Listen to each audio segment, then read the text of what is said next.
What was that, Ron?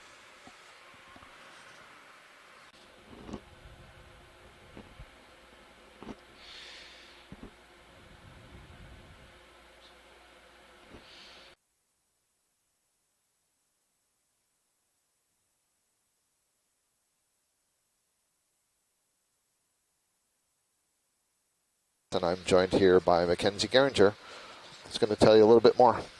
Good morning. So today you'll hear the voices of Scott France and myself aboard the Okeanos Explorer.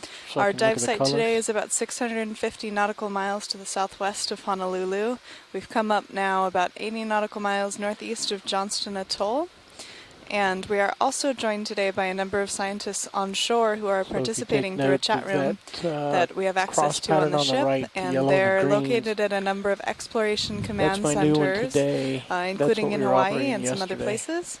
So we thank you all for joining us. It'll be about 20 minutes to the bottom, 15 or 20 minutes to the bottom. We're passing a depth now of 1,720 meters, again on our way down to 2,132. We'll catch up with you shortly as we see the bottom coming into sight. And just to let you know, right now what you're seeing on the screen is the video engineers are setting light levels, color adjustments, making sure that the cameras are going to give us the best quality photos and video once we get on the bottom. Roland, can you fix my light a little bit, if you don't mind? I think if you elbow down slightly, you're there.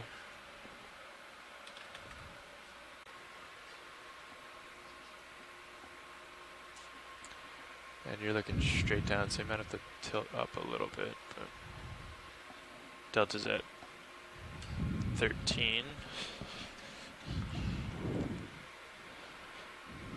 This one's set to auto, it looks like.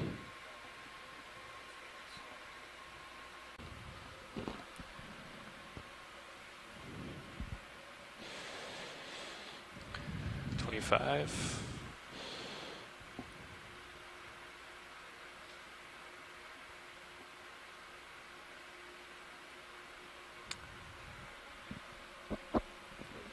And I have bottom.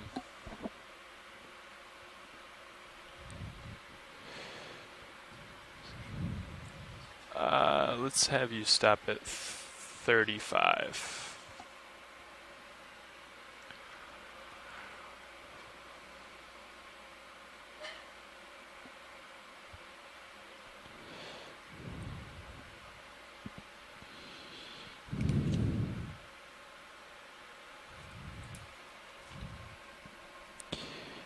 Bridge, ROV nav.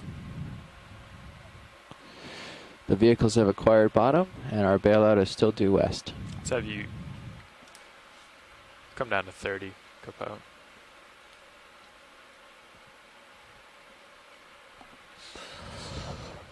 Well, we can see the bottom end view in the ROV camera, and you can also see it in Sirius, and it looks like we've descended onto a wall, which is as expected, with some fairly dramatic pinnacles or dislodged parts of the wall sticking out from it. One of the things I'm not too certain of, and I hope...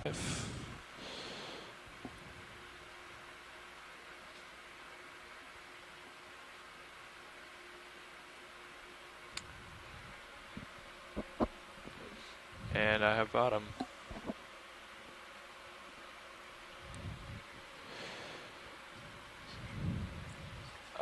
Let's have you stop at 35.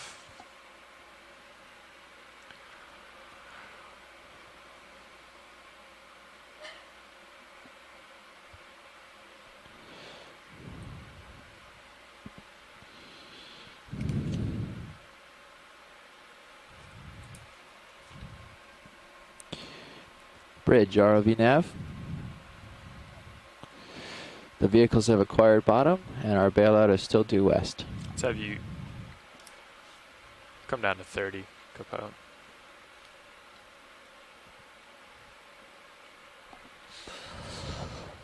Well, we can see the bottom end view in the ROV camera, and you can also see it in Sirius, and it looks like we've descended onto a wall, which is as expected, with some fairly dramatic pinnacles or dislodged parts of the wall sticking out from it. One of the things I'm not too certain of, and I hope to hear from some geologists as we proceed through the dive, is that we are moving up onto a very flat plateau. And so that's usually an indication that the feature that we're diving on was at one time at sea level, even though right now we're more than 2 kilometers below the level stock that's growing on the rock in front of us. And I can't tell from this height if that's a sponge or a coral. We can go ahead and zoom. Yeah, it's a coral, a bamboo coral to start our dive, so that's always a positive way to start things off. On both sides. One of the reasons that we're interested in this HD2 steep camera. wall feature is that the lack of sediments and the current environment around the area make a really good habitat for sessile organisms, things that grow on the rocks, on these hard substrates here, such as corals and sponges. And we can And that one in the center right now is of some interest. Go ahead, video. See how our autos are working today.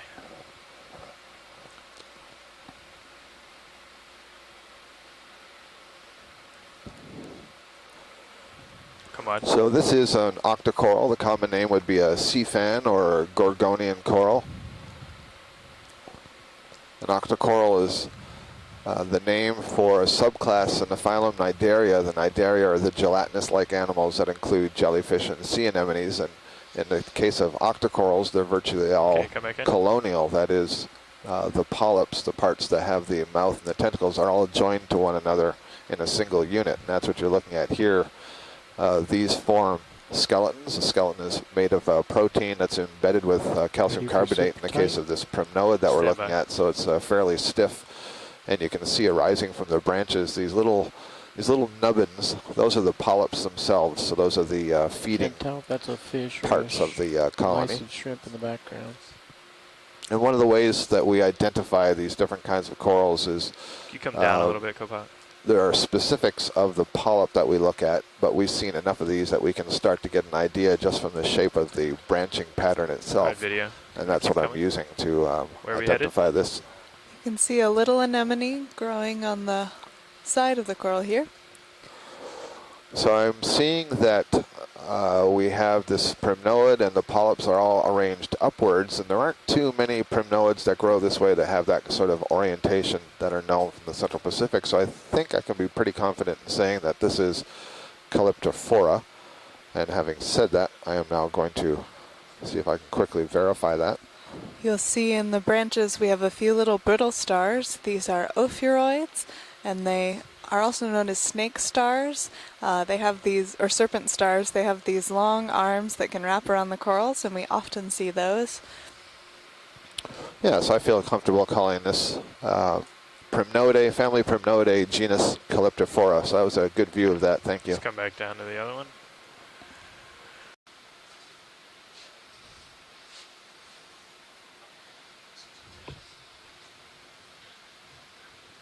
You can see already the corals kind of favoring this channel here between the two boulders. Oftentimes we see that because the current flow is a little bit accelerated through there as the water tries to move through that smaller space. I think I see another Calyptophora colony down lower in that crack. Let's get it in the light a little the more. first one. And this may be, let's see. So this is also a primnoid. And it's probably, I don't know for certain that's the same thing. It doesn't seem to be lyre-shaped. The polyps are almost horizontal to maybe upwards a bit, but it doesn't quite have the same branching as that first one. So we'll put it down as a primnoid. Bridge, ROV nav. Unknown genus for now. And I can I see get a that there ship is move, an please? ophiuroid, a couple of ophiuroids, few ophiuroids on there. Ophiuroid is a kind of echinoderm. The spiny-skinned animals. Can we do and, 30 the common name meters for these would be brittle stars or snake stars or serpent at 2 stars. the knot. And they're a close relative of the common sea star that you see in aquaria and in shallow water. Go for full And they like screen. to clamber Bridge. up onto coral colonies in order to get up off the bottom where the water is moving a little bit quicker, and they try to grab things out of the water column. I'm bouncing around. Important to note, yes, that those ophiuroid brittle stars aren't feeding on the coral itself. They're using it as a perch in order to catch some food that's swimming or floating by. Thank you. We are at You can see a decapod shrimp swimming You wanna by, get 'em all? immediately recognizable by Yeah, that it's bright pretty rough red in the color, water. and the Let 'em go. beating pleopods, those little legs that this crustacean uses to swim. So Pilot, if you feel comfortable enough looking on the left side of that rock, I Okay. see you.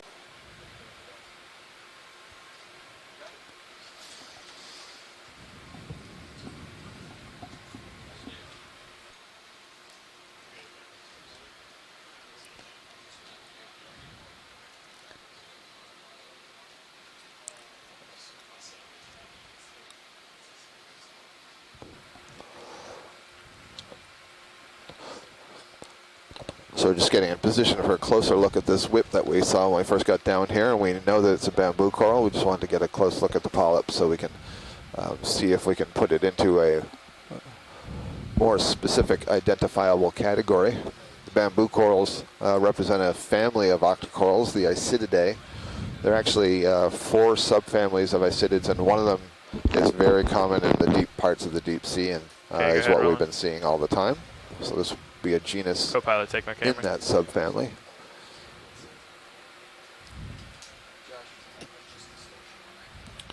And if you've been listening on any of the previous dives, you've heard me say this several times that one of the hallmarks of the Octocoralia is that these small polyps to 20 have meters. 8 tentacles, and you can see them very nicely as we zoom in here. And one of the things that I'm looking for as a taxonomist is the arrangement of needles Perfect. and Thanks, Bridge. rods and scales in and on the polyp. And what I could see as we were coming in there, these do have what are called intertentacular needles. There's short spines that arise between the base of each of the tentacles, and they stick up a little bit. You can see one really nicely in the center there now, the little points Give it between one the tilt up. tentacles themselves. And then I see some Nice. a real cluster of sclerate rods at the base of each of these polyps. Otherwise, they're fairly transparent, although you can't really see the skeleton all that way through the tissue, which tells me there's a lot of these calcium carbonate microskeletal elements embedded in the tissue. That's terrific, Chris. Thank you. ready for full Sure. screen? Full screen. I noticed a couple of the polyps were kind of squished up. Their tentacles have been folded Bring over out the that mouth, background, and huh? Yeah, it is. we can hypothesize that perhaps they've had a recent meal. Don't know for certain. Okay. Something we're Good. always looking for to see if we Clear. can see some evidence You of wanna run predation of lasers, these for a corals while? on Okay, go ahead. some of the Co-pilot. small zooplankton that are swimming around here. There's lasers. As Just we stop. ascend up this wall. Come on in, video. So we're looking at a little jellyfish that's rising through the water column. This is just about a thimble size. This would be a type of hydromedusa, meaning that it is a jellyfish in the class Hydrozoa. And we've seen many hydroid colonies. We're almost certain to see them today, and they go through this alternation of generations where one part of the life cycle is spent as a sessile benthic form. That means it's attached to the bottom and feeds while it's attached to the bottom. It may be colonial or it may be solitary, and then it alternates to this phase. It produces gametes, sperm and eggs that recombine. So there was Excuse me, something on the no, it right-hand side of asexually this buds rock. off the medusa. And then it's the Let's see. medusa stage, what you just saw swimming there, that left of the lasers right now coming off the wall. Okay. Yep, All there right, you go. all right. Yep. I think it's a bottle brush chrysogorgia.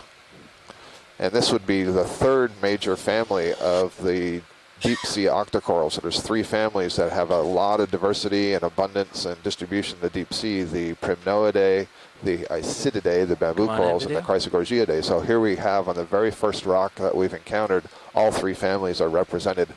So sure enough, this is the genus Chrysogorgia, and the family Chrysogorgiidae was named for that genus, and that name refers to the gold color of the skeleton, which you can kind of see here just below a very, very thin layer of tissue. You can see that gold color shining on the main axis. And very common for these Chrysogorgia corals is to have an associated crab that lives in the branches. These crabs are called chirostylid, which means spear arm or spear hands, and you're going to see one come into view here on the right side of the screen. And there's more than 150 different species of these crabs known, and many of them are very specific to a certain species of coral, and this is one of the reasons why we believe there is so much diversity. And it's this analogous to the process you see on land where there's many, many insects and part of the reason is because they're pollinators of flowers, and they're associated with very specific flowers. So you have a coevolution going on as the flowers are evolving, the insects are evolving, and we think that's also what's happening with these crabs and these corals. Just a beautiful view. These Chrysogorgia colonies are so delicate looking. Tilting up a touch. Nice pink purple color of the tissue, the soft tissue, and then the hard gold skeleton underneath. That's good for science when it's good for video. Thank you. Do we know, Scott, what gives the coral that gold color? No, I'm not sure what it is about the skeleton. It's somewhat iridescent, so it's somewhat reflective. But I don't know enough about the way the protein and the calcium is combined and laid down to give the color, because as far as I know, there isn't too much different about the composition of that skeleton and the composition, for example, of the crinoid skeleton. However, there's going to be a difference in the way the crystals themselves are arranged and aligned, and I think it's that sort of reflectivity that gives it the color. It is very Pink copilot.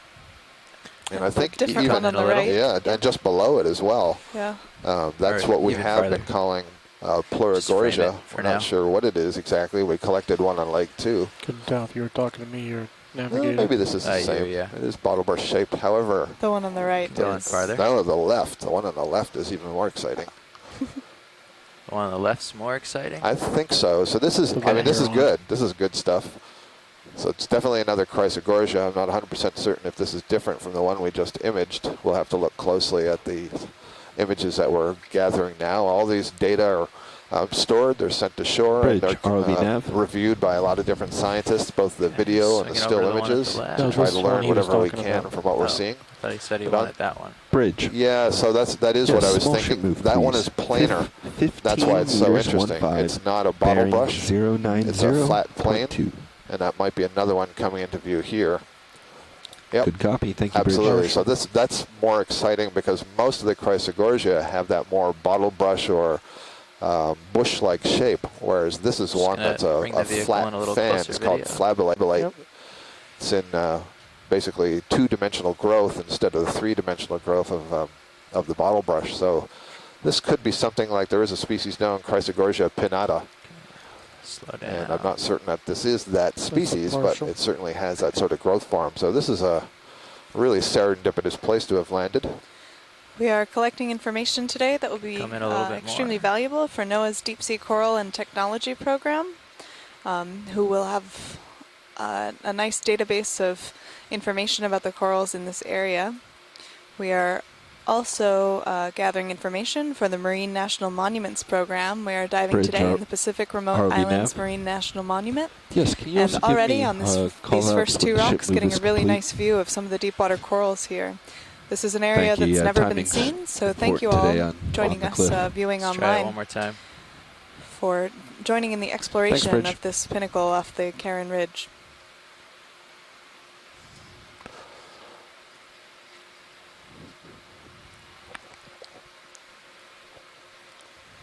Well, by my count, we already have seven different species of octocoral, and we've barely moved the vehicle, so all on this one rock.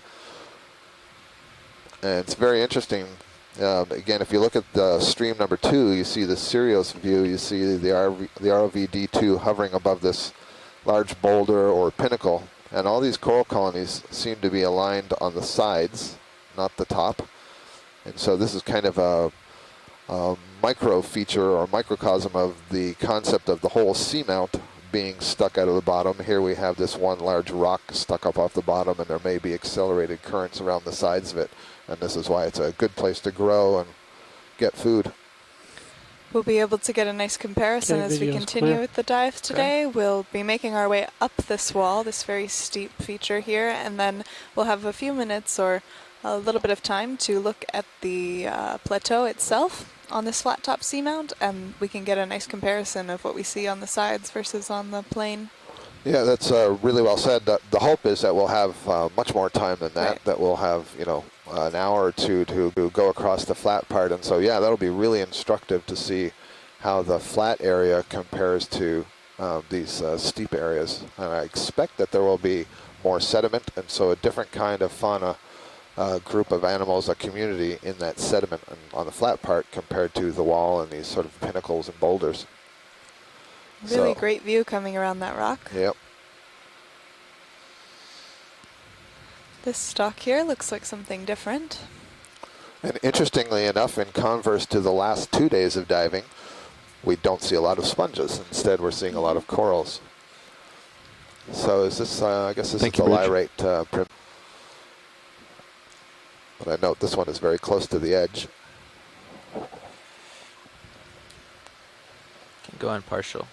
Not seeing much current blowing. Is that right? So indeed, this is Not in the much. family Primnoidae. This is looks a lot like the first coral that we imaged.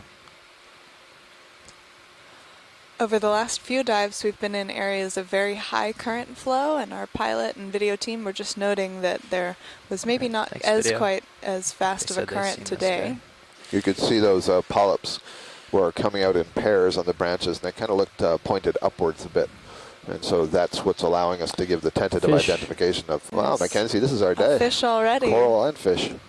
So Scott's favorites and probably my favorites too. There we go. A really great view of the environment here too. Go You ahead. can see kind of the drama of some of these features. Yeah, we're on a fairly steep slope, so I wonder how much of this is tumbled down that slope versus created in place. So this is our friend Kumba. This is a macrurid in the family Macruidae. These are known as rat tails or sometimes grenadier. And this particular species is one that we've been imaging a few times on this cruise. It's known as Kumba hebetata. And until the second leg of this expedition up in the Papahānaumokuākea Marine National Monument, this fish had never been seen alive. It was described from one individual that was collected by the Albatross expedition in 1890 and had never been seen alive or caught since. So this is something that we're very excited about. You can see the lack of scales on the head, on the nose there. Go ahead. Hi, Chris. Go ahead. Since we got you, Thanks. it's been frozen before you even got to the bottom. So Okay. I don't know how long I'm going to stay here for the ECC. We're seeing nothing. Fair enough, Chris. Thank you. We are getting some really nice video that will play on the website after the dive today, and also will be very useful for science later. This view in particular is really nice for taxonomy. You get a nice look at those pelvic fins that are extending off the bottom. You can see the long filaments there that are used for sensing different organisms in the water column. You can also see on the chin, it has what's called a barbel. This is another sensory organ that's valuable for catching prey. These guys are thought to feed on crustaceans and maybe small little fishes in the water column, and oftentimes they'll feed on the benthos, on the seafloor, but also a little bit farther up in the pelagic environment, up in the water column. That was a great view, thanks. These are a very exciting find, so many of these macrurids that are so rarely seen. Just going to come into view right now. Anemone and a Oh, Anemone. another anemone. I was just typing in the event log and took my eyes off, so this is a very interesting Polyporian on the anemone, left. sea anemone. It's very Another different. Cnidarian, a relative of those octocorals in. that we were seeing earlier. Absolutely. This is in a different subclass. I mentioned those were Octocoralia. This one is in the Hexacoralia, and I'm just hesitating a second. I want to try to get a look in.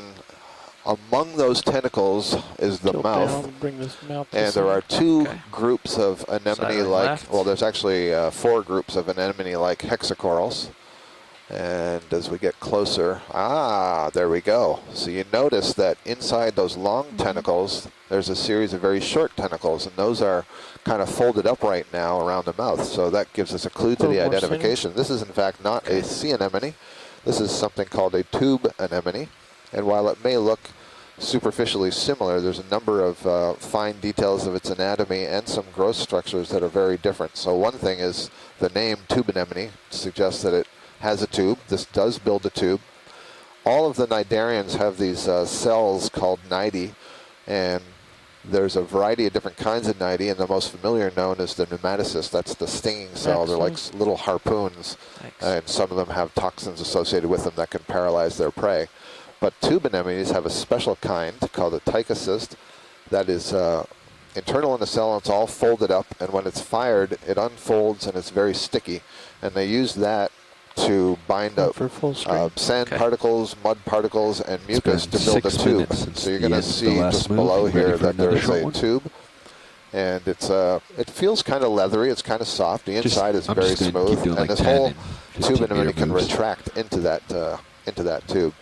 Bridge, So this is are we a now? really beautiful one. These are called Another Cereanthids. 15 That's meters. the more technical name, 090.2. Cereanthid anemone. This is new for this leg, I think. One of these larger purple cereanthids. Ready for full wide. Confirmed bridge, that was Ready. 15.15. You can see a holothurian copy. sea cucumber on the left.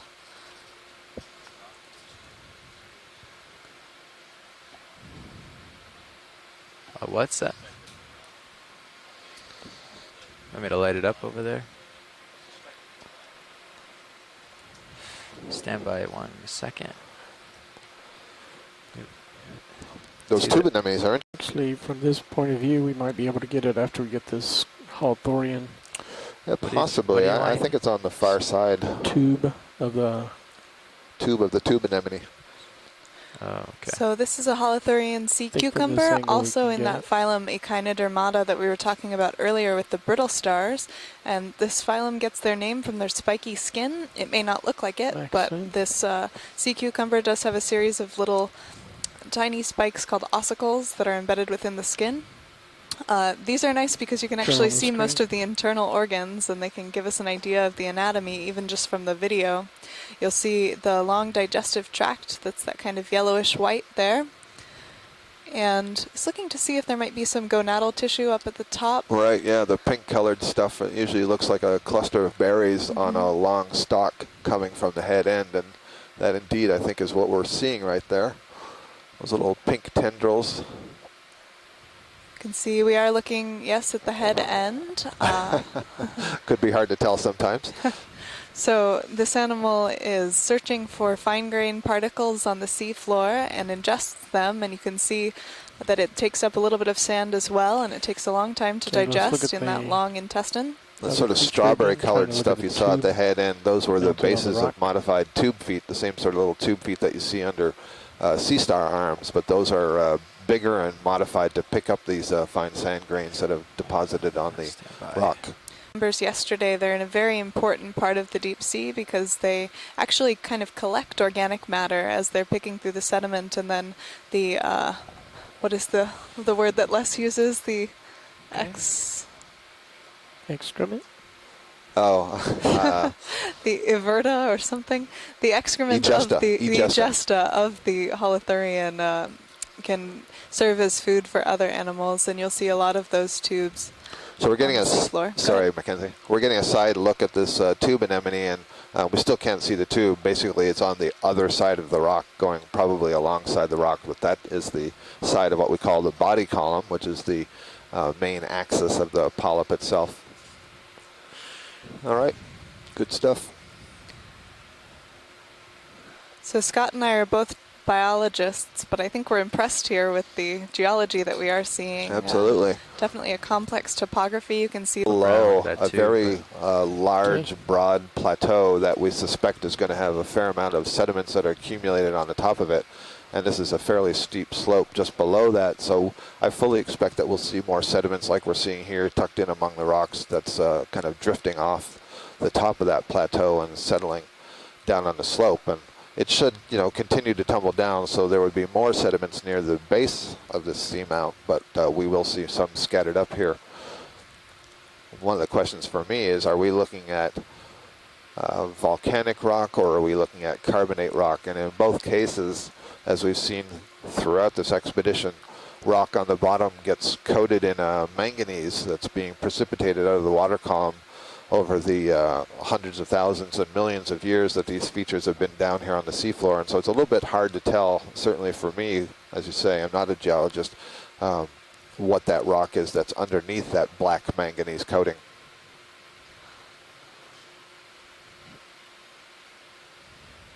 we even saw on a dive yesterday as well as the day before that this manganese coating can form over highly sedimented areas. right of We that did a rock little bit of a above the scratch dock. test with the ROV and Maybe, exposed the hydroid. clay sediment below. You can see what looks like an amphipod, perhaps, swimming by. Maybe a These couple little amphipods. crustaceans, yeah. Sorry, I was looking at the bamboo coral. Of No course. surprise. Yep.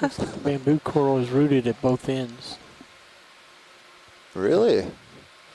Or it's two. At least it's two. Yeah. Yeah, maybe two. We'll take a closer look here Thank you, and Bridge. see. It'll be at two Yeah, you can ends. see the split now if you zoom in. Okay, yeah, so we have two bamboo coral whips here. Can I give you another 10, co-pilot? And let's see. Very large polyp there. Yep. You can see Pretty this one in the Charlie now. foreground has got these just incredible spines and spikes. 10 And more meters. I believe at we collected one of these the other 090.2 day. I was knots. just taking some coming in images on of it these slow. in the wet lab last night. And so does the one in the back. It's also got those very long spines. copy. They Thank you, Bridge. basically can protect the tentacles of the polyp when it withdraws. So the foreground one here, you see all the tentacles are exposed and About to those touch your spines are lens. kind of sticking up between it. But in the background, it's kind I of don't cool. think You so. see that the tentacles are Focus more withdrawn than halfway in. and you can see the spines more clearly.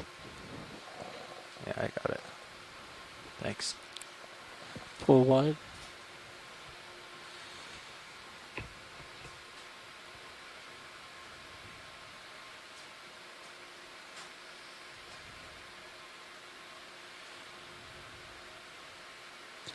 You can really see that this rock has a lot of that manganese coating with Open all of mic, those little Bridge. blisters and bubbles, vesiculation forming on the rock. We are at a depth here of 2,127 meters, and it is cold here in the deep sea at about 1.8 Sponge, degrees upper left, Celsius. round. Similarities, but you have certain taxonomic clues, like these spines We're or gonna be able to the zoom on that distance one. between the nodes or the way that the coral is branching that Yeah, help just the trying to find a taxonomists way tell to them get a apart. good amount of light and Can't tell yet if Keep this white everything thing safe. is a anemone It's or down a a little bit sponge and a or little the base holdfast of here. a coral that's now broken off. Looks like a sponge to video. Video thinks it's a sponge. Kind of looks like an anemone to me. I'll just say something different so we can have some wager going on, but I'm looking at the frilled edges. Looks like circular with bulbulous edges. We'll That's see an as we come in engineering term.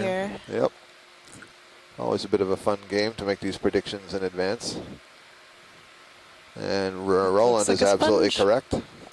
Never underestimate the power of his monitor and his eyes. So we're looking at a glass sponge.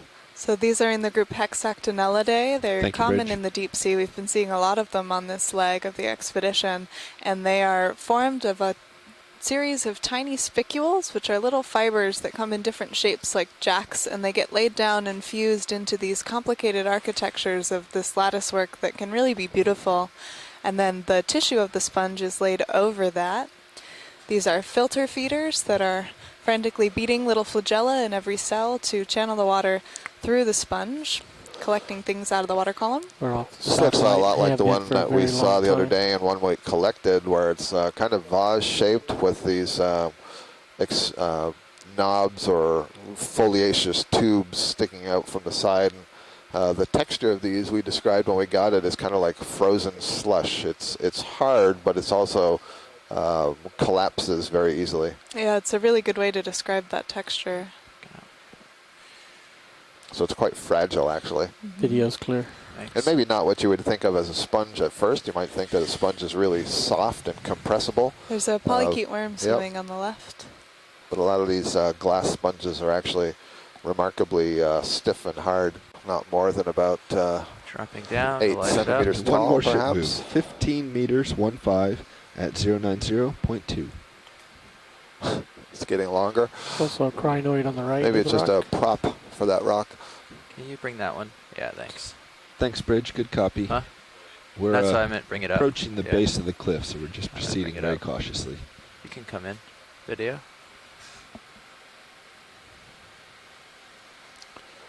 I'm guessing that this is a sponge. Looks like a, Little hydroid or something on the rock. that's a crinoid back oh, there. a little stock tiny crinoid. crocodile. Okay.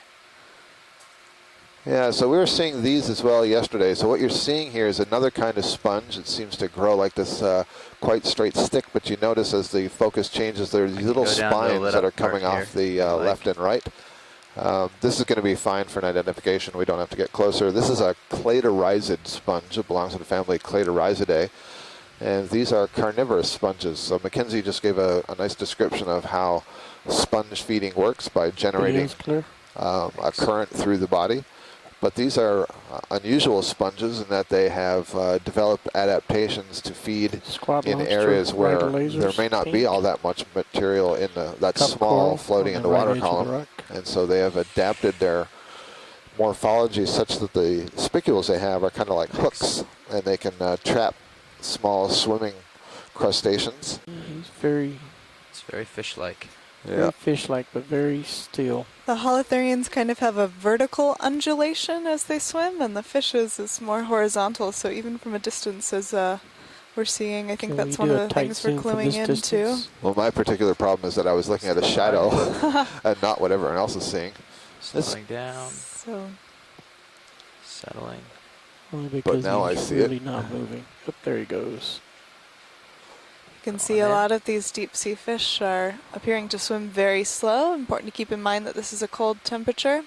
I think this is an ophidiid. Take it if you a got cusk eel. You can see a crinoid on the rock there. So one of the things I'm cluing into on the identification is the presence of a dorsal fin. The macrurids that we were seeing earlier have that really distinct direct dorsal fin, and this is a cusk eel that doesn't. So this is an ophidiid, again taking their name from that Greek ophis, meaning snake, and you can kind of see that sort of winding swimming motion of them. These are also feeding on crustaceans, but they are suction feeders, so they create a little vacuum by opening their mouths very wide and are able to pull in any little crustaceans that are in front of their faces. It's an interesting feeding mode that's been very well studied. There are even people working at Harvard now that are building suction feeding fish robots to try and get a better idea of how that process works. I had a feeling he was going to run off. That's why I asked for that distant view. Yeah, I don't think we were gonna. The speed I was going, I had to slow down. Breathing the rocks here, it looks like there are almost bedding planes that have been tipped over. So it looks like, you notice there's like a line, almost like a ridge or a separate fracture block in the middle compared to what you're seeing that's on the right under the lasers right now. It's like a large block, and then if you go to the left, it looked like there was another slab, and they all look like they've tipped over to the right. Yeah, so a lot of these images and then the rocks that we're collecting will go to the geology team working on shore. We've got a lot of scientists providing insight and collecting valuable information out of these dives. So we're coming in now on something different for today's dive. A couple of wood whips that would also be different. We're going to have a look at this pinkish thing right in the center, and I suspect this is Anthomastus, which is another kind of octocoral. You can see that it has a very different growth morphology than the fans and the whips that we've been seeing so far. This one is a lot softer. It doesn't have that internal hard protein skeleton. It does have the microskeletal elements called sclerites, and those are kind of cemented together to give that main stalk that's attached to the rock some heft, some stiffness, some density, and then from the tip of that, all these large polyps are extending, and you can clearly see the 8 tentacles. So this is Anthomastus, probably in the genus, or possibly in the genus, the species Steenstrupii. So Anthomastus, possibly Anthomastus Steenstrupii. There's no common name that I am aware of for this kind of coral, and a lot of these deep sea corals don't have common names because they're relatively unfamiliar to people. So we tend to use the Latin genus species names or the formal scientific name for the family if we aren't certain of the ID. We've talked a lot about these attachment points and kind of the strength of the sponge and coral holdfast, so it's interesting that this soft coral that doesn't have that really strong calcium carbonate skeleton is also able to attach to the rock on this kind of upside down in the current area. You can see an ophiuroid brittle star hiding on the rock on the right. And then Jeff, when we're done with the video, if we could have a look at some of those unbranched stalks on the left side, please. Absolutely. Thank you.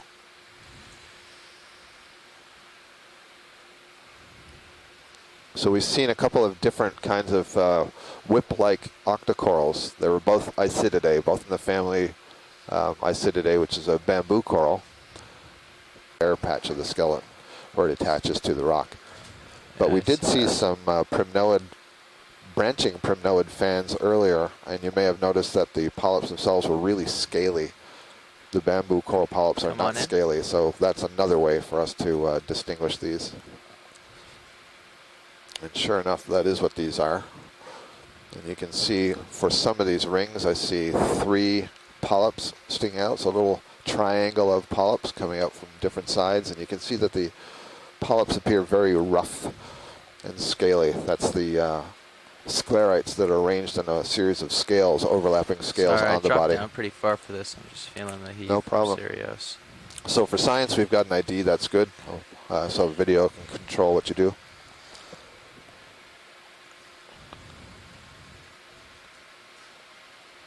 Coming over another, I think one of these planar chrysogorgids. Thanks. Just looking for the other whip. And another ophiuroid brittle star on the rock there. We talked about those being often associated with the corals, but they are also present on the rocks. Coming up on another chrysogorgid. Yep. This is a bottle brush, but it's very thin. Yeah, it is. I was going to say, unless that's Metallogorgia young stage, but I don't believe that it is. For one thing, the skeleton itself is too gold in color, and the second is when we see if we see a Metallogorgia, we can talk about the associate that lives with it. There's a brittle star that you always, 100% of the time, see in its arms and the branches of the colony, and so not seeing it is actually helping us identify the coral. There's a bamboo whip above that. Yeah, we've talked about those associations, but it's very interesting to point out that they're so strong and so loyal that you can actually identify the coral species based on the Candidella gigantea whips we just imaged. But in between it, you see there's a little branching fan. I should note that the whip on the right side is a bamboo whip, and you can see the polyps were bigger and more haphazardly distributed along the axis of the colony. So this is another primnoid. So both the whip that you see on the left and the branching fan that you see on the right are in the same family, the Primnoidae, but they belong to different genera. So Candidella gigantea on the right, and I'm not too certain what that is. Excuse me, Candidella gigantea, the unbranched whip on the left, and I'm not sure what this is that we're looking at here. I know it's in the family Primnoidae. I'm not certain. It may be Calyptrophora, the genus Calyptrophora. Maxwell. Thanks, video. Drifting back. Yeah. It could possibly also be ahead and dropping. Another kind of Candidella. There are other species known. It's a little hard to say from this very small colony. All right, you know what? Come wide. I'll just get a toe in here, and we'll get a good view of this.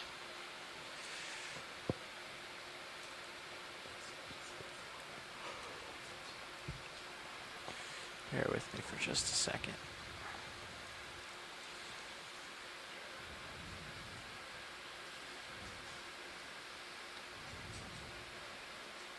We are currently at a depth here of 2,108 meters, transecting up this steeply sloping wall on the edge of this flat-top seamount feature in the Cairn Ridge chain.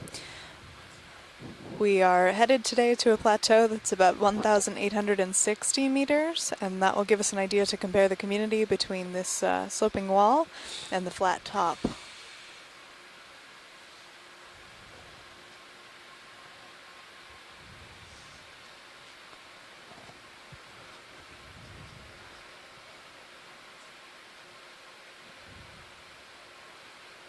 The lasers, the 2 red dots that you see in the center of the screen, are 10 centimeters apart. This is about 4 inches, and it gives us a way to get an idea of the size of the animals that we're seeing. The main ROV, is it okay to black balance Sirius? About 40 really seconds. See the steepness of this feature in the Sirius feed on stream 2. Yeah, it's almost a little frightening over there. Mm-hmm. Again, giving us the idea that we are climbing this unexplored mountain, traversing up these dramatic cliffs here. under about Okay, 1.2 miles of water. So it does seem, I'm kind of trying to count the number of rings. Oh, there we go.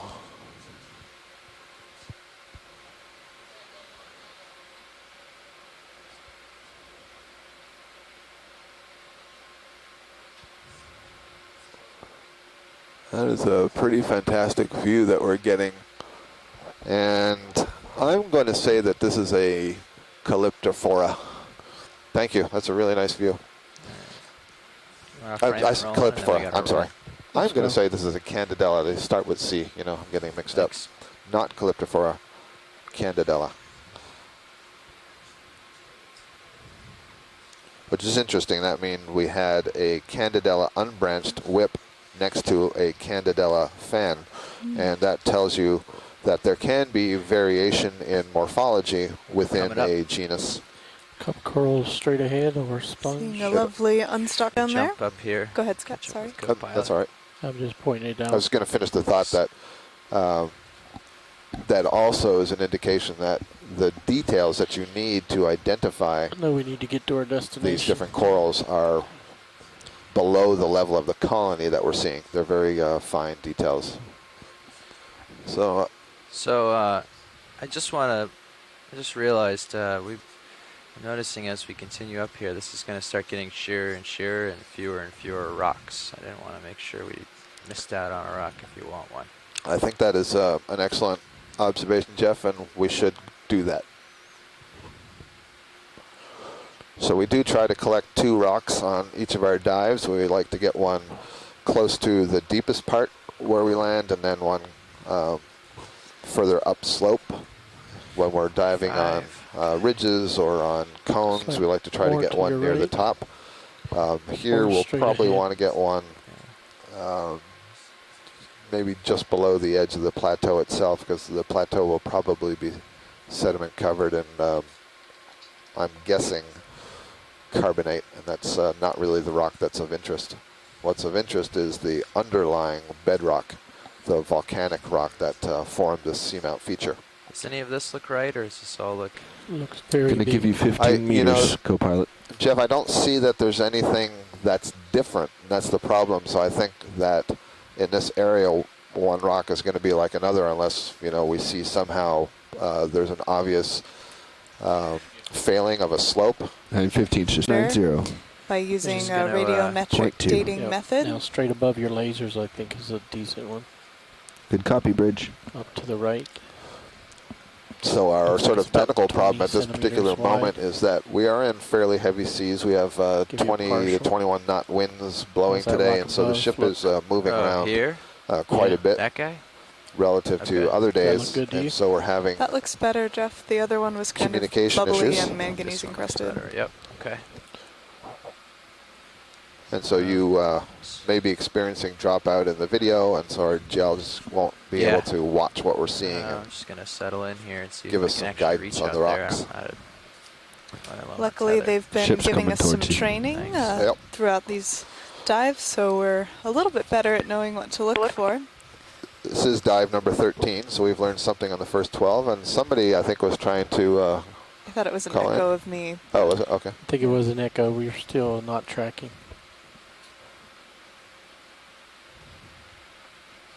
We are at a depth here of 2,105 meters. This will be our first collection of the day. We'll be after, probably later on the dive, some biological samples so that we can get closer looks at those species to get identifications. Great, so Whatever it's that steep here. stock is. That's Yeah. between the 2,000 and Part 1,900 of it's contours here. crinoid anyways. Copy that. Excellent. So it's indeed, this is a pretty steep feature that we're going up, and so we have to be a little bit cautious as we move the vehicles. We don't want to pull them so fast that they're basically pulled into the wall. Is this a stock crinoid that we're looking at? It's in the center of the Yeah, screen. we're trying to get it here. I think Yeah. it is. Trying Right? to line up Certain. for it. It's a pretty thin stock. Bridge, ROV nav. I was going to note that it seems a little Can bit we add smoother 10 to here that move? on this upper part of this one feature we just climbed. You really get an appreciation Come on for the in. variation in local topographies here. We're seeing these kind of rubble fields. This is a stocked crinoid. Yep. This looks like the one that we collected, actually. It does. So if we can get a look at the base where the cup mouth reaches, that's one of the identifying features. So we talked about the comatulid crinoids, the unstocked group. They mean the base of the head. Sorry, the base of the head, yes, thanks. Yeah, the base of the arms. I see. So these crinoids are also collecting food out of the water column. They have these arms that have a series of pinnules and cirri that create a very high surface area, and also tube feet that they use to collect that food, and then it's funneled down a channel in each of the arms and ends up going into the mouth of the crinoid, which is in that center structure. It's a cup-like structure known as the calyx. I think I saw an amphipod on one of the arms. Yeah. These crinoids have very solidified hard parts in them known as ossicles, and because of this they've left a very clear fossil record. So there are about 600 species of extant currently living crinoids that we know of. A lot of these are in the deep sea, but in previous geological history there were even more. I don't think I can get to it. Huge diversity of these sea lilies and feather stars. Try that. One of the things I did not notice on this, and if it's the same crinoid I'm thinking about that we collected, were those discs just behind the calyx. And it was the presence of those discs that really got some of the crinoid experts excited about it. Looks like it's said how unusual it was. So we are sending at the end of each day a number of images out to the experts in each of these taxa, each of these animal groups, and getting some tips on the identifications. Port manip cam. Video coming in. It doesn't have them. Nope. It's quite smooth back there. So on a previous crinoid that we imaged and collected, there were very large discs below that calyx structure, that mouth there in the middle. And this one does not have that, so this is something different. And you can also see that the arms are branched right after they arise from the calyx. They bifurcate. So this probably has 5 branched arms to give the effect of 10 arms. Back up a little bit. Thank you. That's good. Backing. Looks like some of the arms have been broken off. Thanks. And these arms can regenerate. We very often come across crinoids that have much thinner tips that are evidence of regrowth after something has disrupted the arms, possibly being nibbled off by predators like fish, for example. I see a shrimp on the bottom. Snap image. Okay. We're going to call nematocarcinus right away. It is indeed. Yes, it is. So these are these thread-legged shrimp. Another 15. They're of the group Nematocarcinus, and one of the species that we've been seeing here is Nematocarcinus tenuresos, but we'll send some of these images to the experts and see if that's what this one is. 0.2 knots. We've been seeing more and more of those on this Karen seamount chain than we saw closer to the area of Johnston. Yep, they're quite common. Corals, yeah, it's growing off the side. I wasn't sure if it was broken off and lying on the ground, but it seems to be growing off the side of this wall. And Mackenzie noted before that when you get into these little channels and tunnels and so on, the currents accelerate. It's a good place to grow. So this is a primnoid octocoral, probably like the one we imaged earlier.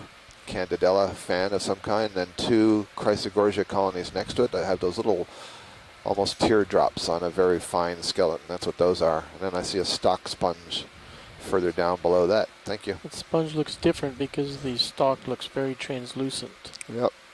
At least from this distance. Yeah, I think it might just be in the shadow. And there was maybe a hermit crab there as well as we were pulling back. This is a really nice large Oh, no, sorry, that's an Anthomastus. Yep. Sorry, Mackenzie. As we zoom out here on the upper right, there was what looked like maybe a very nice cup coral or sponge. A sponge. Roland is letting me know. No, up above on the right, on the rock, the white. Next to the above the crinoid. The enemy looking thing. The crinoid is the other thing. Something about it. If it is a cup coral, it just doesn't look alive. I think it's a sponge. Yep. It is indeed. one of these vase-like sponges. You can see the tissue has a kind of yellowish color, and a lot of the tissue appears to be gone, so this is probably a dead sponge. Yep, I would agree with that. You want to drift down to your right.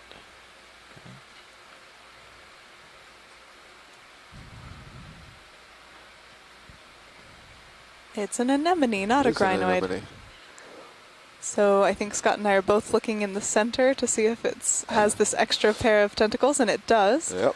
So it is one of these serianthid tube anemones. And I'm guessing it's probably the same one that we saw.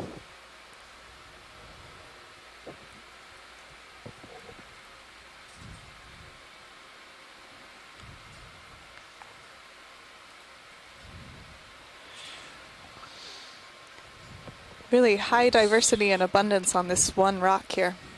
Or you can see another one of these comatuloid crinoids. These are actually able to swim.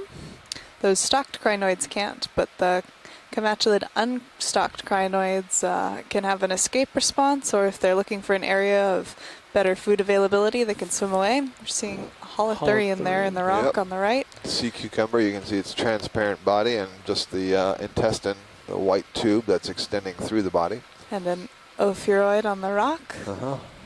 So 3 different groups of echinoderms, all in the same phylum, but in different classes. You can see how different they can look, which tells you something about the capacity for evolutionary change within a group. There are a lot of selective pressures, like finding food in difficult environments and surviving under high pressures and low temperatures, and they lead to a really cool diversity of morphologies and of physiological adaptations. Yep, morphological adaptations, reproduction, how do you find your mates, and so on. So that's an ophiuroid up on the left. That's a snake star. You can see a very small central disc, and the arms are very distinct from that disc. That's one of the ways you can tell it apart from the sea stars, but also the way they move. And then this one is a crinoid. Getting a look into the mouth here, but you can also see in the back it's attached to the rock with a number of cirri. And these can coil in a really cool way around different corals and things if they're looking for a spot to perch to filter things out of the water. Just as a note, you said we're looking into the mouth. We could equally say we're looking into the anus, because these have this interesting morphological feature in that the gut is essentially U-shaped, because they're often tightly pressed to a rock or holding on to a coral, and so they have a small cone on that surface that we were looking at, which is the other end of the intestine. So it sort of alleviates the problem of being against a hard surface. And you see this in a number of other organisms as well, some worms, for example, that live in tubes. And so as not to foul the tube, they have a J-shaped or a U-shaped intestine. 15 meters, 090.2 knots. Thank you. That's also another thing that sets it aside from the sea stars and the ophiuroids and the holothurians, which don't have an intestine shaped that way, or the sea urchins, which are the other group of echinoderms that we haven't yet seen today. On a previous dive, we found all 5 classes of those echinoderms on one rock. There's a 6th, lesser known and much disputed class of echinoderms, but those were not present on the rock. Or if they were so small we didn't see them. We've been concentrating a lot on ridge features and cones because they are also areas of high current flow, which wipes away some of the sediments and keeps enough food coming to these sessile communities of corals and sponges that attach to the rocks. But these walls on the edges of these flat top seamounts also do that. This might be a different type of sponge down on the bottom here, or maybe a living one of the kind of vase-like one that we just saw.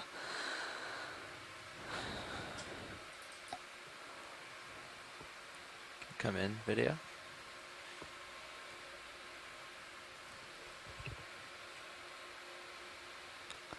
This is another hexactinellid sponge, and you can see all of those spines coming off of it. This gives us a clue as I think it's a hexactinellid sponge. The spines almost look like those Stretch out cladorizid spines, the carnivorous sponges, but I think that this one is hexactinellid, perhaps close to that genus Walteria that we have been seeing on previous dives. And you can see this really beautiful architecture that they've formed. They're known as glass sponges, and this is kind of a good view why, made of these silica structures that form this complicated netting. That's good for a science ID, thanks.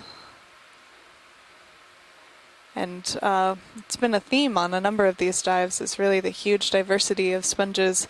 These glass sponges are not as common in shallow waters, so the deep sea is the place to look to really see the majesty of those. I'm sure we'd like to get a look at the coral whip if we can, one of these ones that's coming off of this rock. Okay.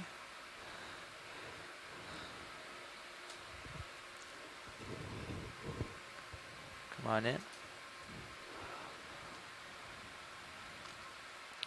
So the one in the back is a chrysogorgid, one of these planar chrysogorgids that Scott was talking about earlier and noted might be Chrysogorgia pinnata.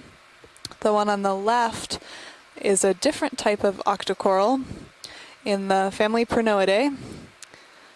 And you can see that it has its tentacles extended on each of those polyps, filtering things out of the water column. That's good for ID.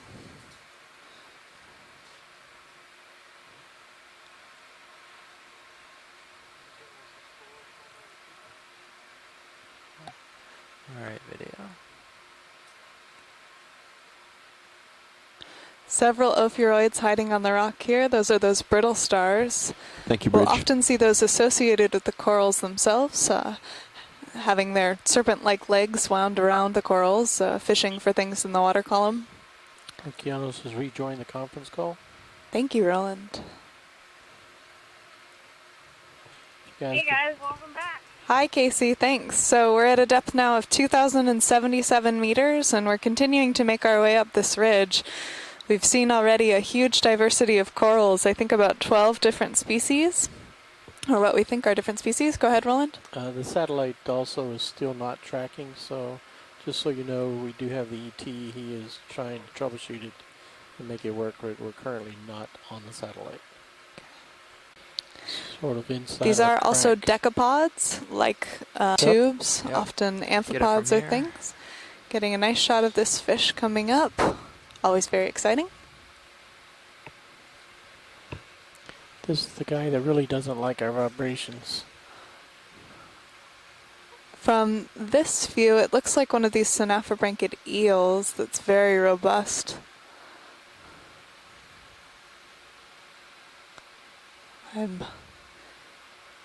Yeah, I think so. So if we could zoom in a little bit more on him, that would be great. Yep, I just know positioning so he's not hiding behind the rocks. Yep. We'll wait for him to come to us, huh?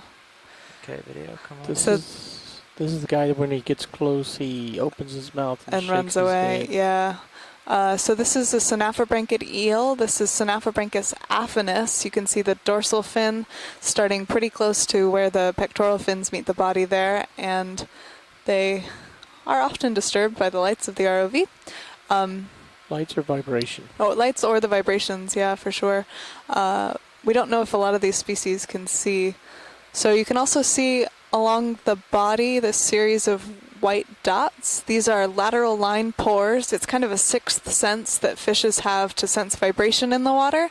It allows them to catch prey and avoid predators. These synaphobranchids are very common in the deep sea and a very important part of the food web.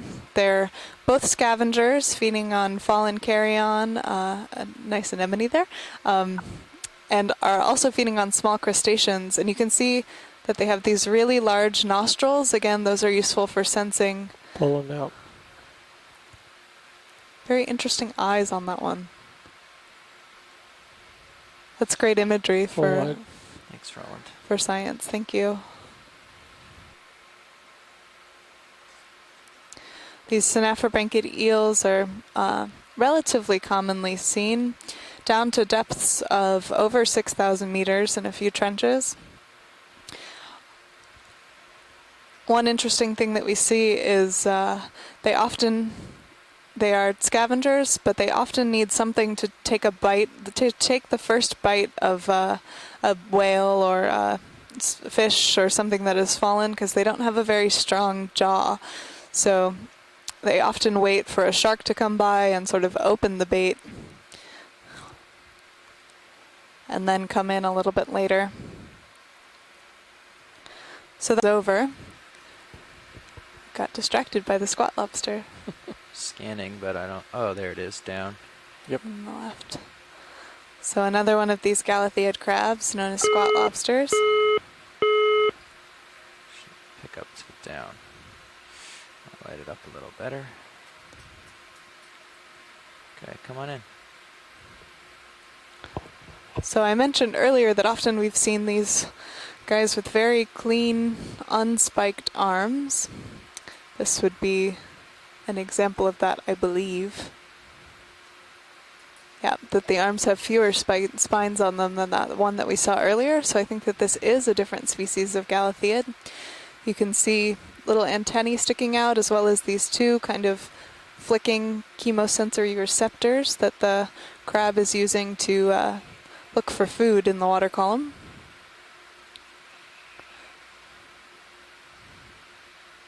These are closely related to the crab that we saw earlier, the squat lobster that was associated with that chrysogorgid coral. But some of them kind of hang out between rocks as well. There's a huge diversity of species of these Galatheids in the deep sea, and they go also to very deep depths. Okay.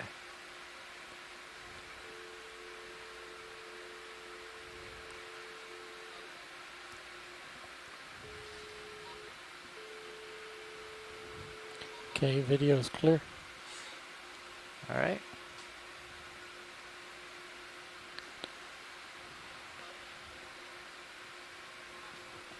Settle to your starboard, you'll get closer to me. The wall sort of slopes away, Okay. so you'll have a bit more tether. Yeah, went over and greeted this wall. I'm just gonna come up it, I think, and just maybe come towards you. Yeah.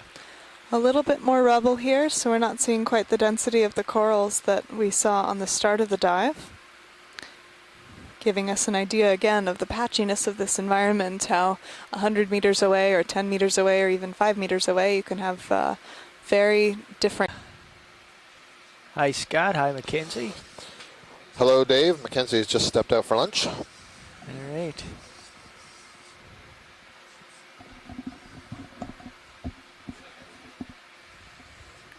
Do we have objects of interest for the day? Not in current view. Okay. We have been having a lot of success seeing many corals. Haven't been as many sponges today, so it's kind of a trade-off from yesterday, but I think we have some 10 to 12 different species of corals already under our belt. And we are trying to get up this wall, see what we see, and then make it onto the plateau and spend some time crossing this flat feature above us. Okay. And I believe we have one rock collected.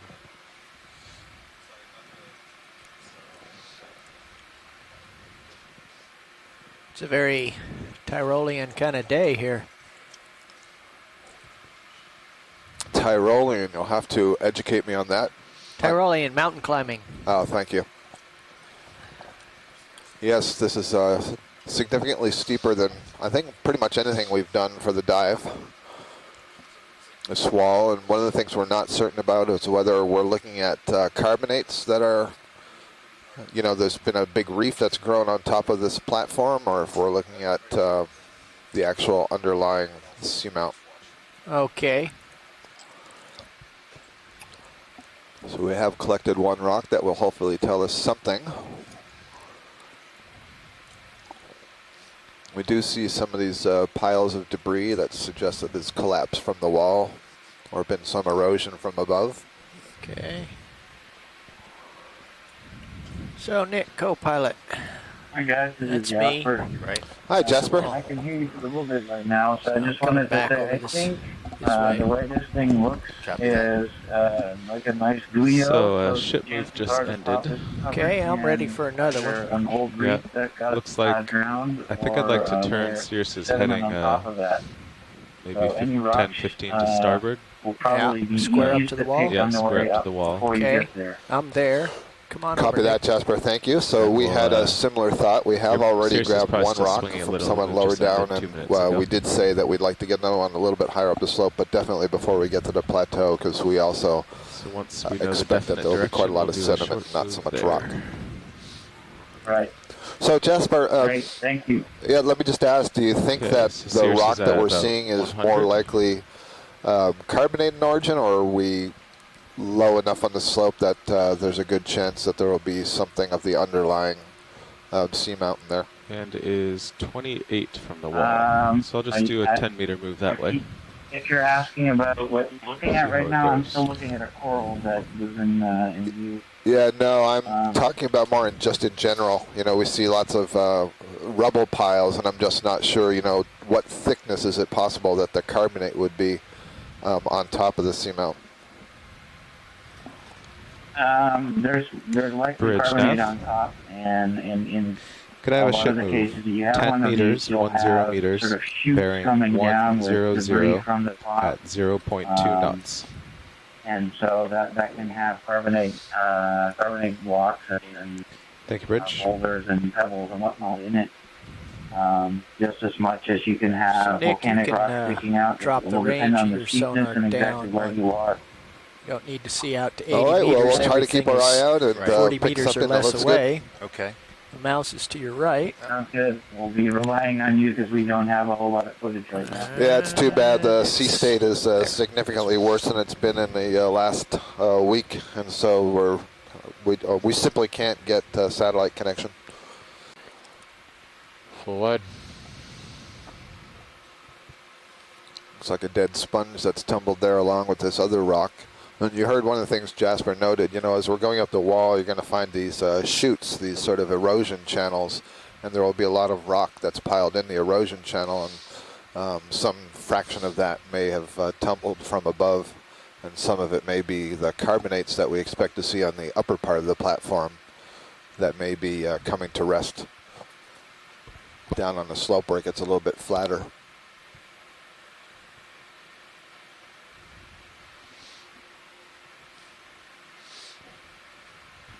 Okay, ship move is complete. We'll wait a few minutes for Sirius to settle out.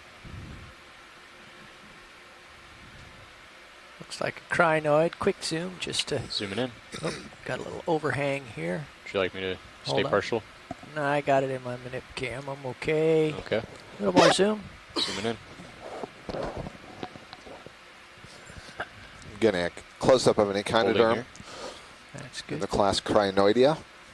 These are suspension-feeding animals that get little particles of food out of the water column by using their tube feet, which are in those little side branches on the arms, to flick down into a groove that it can carry to the mouth.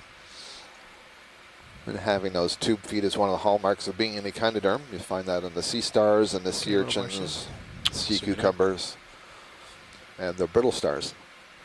Holding here. It's full zoom. Great. All right, we got that. Thank you. Okay, zoom out. You know what, Carl, I'm noticing, since we've Full wide. added all that stuff on the front, Yeah. that our center of thrust and our center of mass are not coincident anymore. If I For give vertical? vertical impulses, did you see that bobbing? Yeah. Makes sense. Dave, if we could have a quick look at that sponge that appears to have the shown right? up on the right there. Yeah. That, Okay. as far as I can tell, is the first for the day, unless it was seen while I was at lunch. We're going to go over and have a look at the sponge. I saw on the left side there's another Chrysogorgia bottle brush colony. So this looks like a sponge in the family Fariidae. Okay, we can There's start all a little kinds zoom. of stuff growing off the wall here, isn't it? Or am I just being fooled? No, there's all kinds of colonies here. Yeah, I'll get up Fascinating. close in a moment. Yeah. So co-pilot, you'll want They to look like a whole lot of planar around. Chrysogorgia colonies. That's rather You interesting. should be about stopped in your move.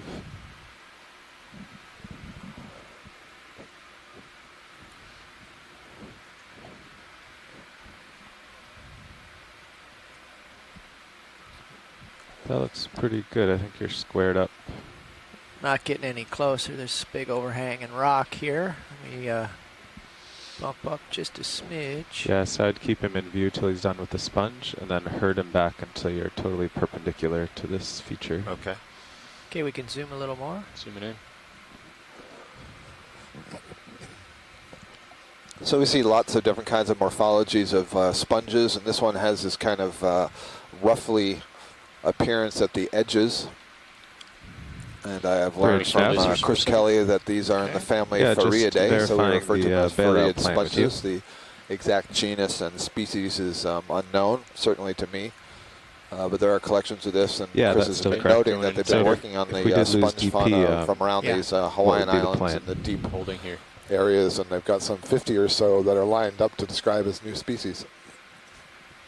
I know something pink tucked away on the inside there.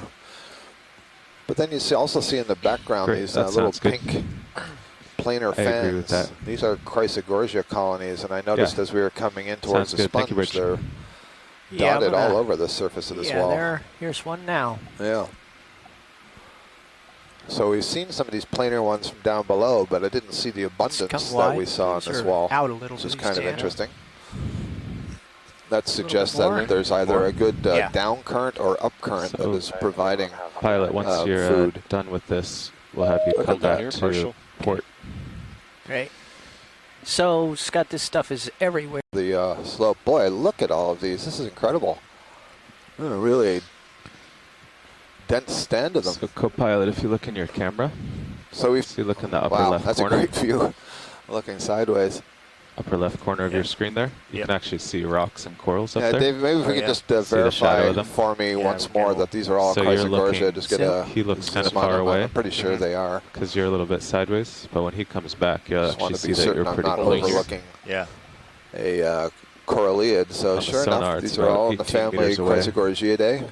There's a nice view of a tube anemone. Came up a little bit higher. So these are all in the family Chrysogorgiidae, the genus Chrysogorgia. That means gold coral. But there's also a cup coral over there. Okay, let's come wide. If we just looked at the screen, it looks like he's far away, so we might say, oh, let's do another ship move. There's certainly hundreds of colonies. So yeah, you have to herd him back. Weren't we on the iridium, Jared? So you're perpendicular.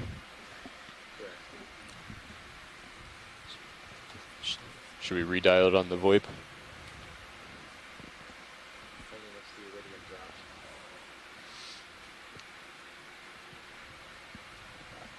Go Dry Lab. So that's a very dense field. And I think I see down there a form of crinoid, also called the Comatulid crinoid. The common name is the feather star. So keep coming over, guys. Yeah, just taking a quick look here, because this, unlike before, this is not a hole by happenstance. Yeah, this is kind of interesting, isn't it? Something different. It's very smooth. So the question is whether this is a little erosional feature, which is certainly common when you're looking at carbonates, I know, from the work that we did in the North Atlantic. Or is this something that has been bored into the rock by some organism? Or is this a rock that has become dislodged and then eroded to smooth it out?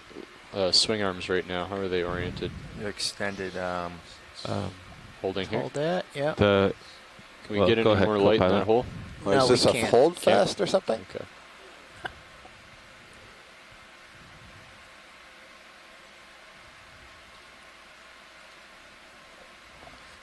It's kind of like a black hole. Excuse me, it's kind of like a black hole sucking in all the light.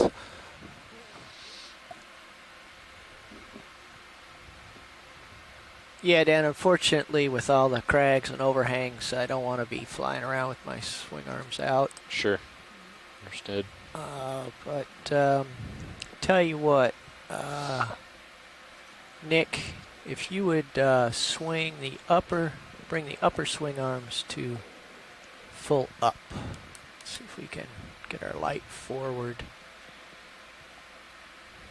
There's another small Chrysogorgia bottlebrush colony under there. We were seeing all the planar forms on that wall where the density was so high. This is a different species right here, and we saw several of those when we first settled. Not seen anything move. Do you have hydraulics? This is clearly a nice wall for I think their normal octocorals. position is all the way up. I think some 12 different species just already. Confirming that Yeah. And we just passed that one patch where they were growing by the hundreds.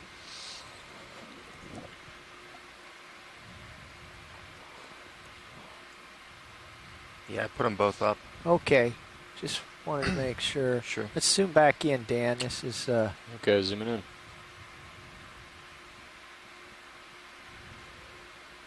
Hold here. Yeah. So it is a hole of some kind. The question is whether some yeah, that's good. That's good. part of the wall became dislodged, a rock became dislodged, or if there was some large holdfast there that tore it off. Nah, that happened when the lava was here. Yeah, you think? Yeah. Cool. I think. Just looking at the cracked... Well, actually, I'm not a geologist. I'm just making stuff up. Let's come wide, please. Thank you, Dan. Go ahead, Bridge. The octocoral colony, we've seen a few of those. Start adjusting your heading to square us off.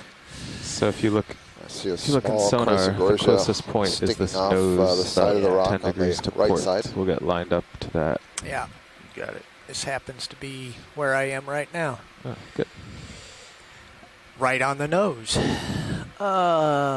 You can see in the Sirius view, which is stream 2. That's the camera on the camera side looking down on the Okay, Dan, let's get some ROV zoom, D2. please. Got it.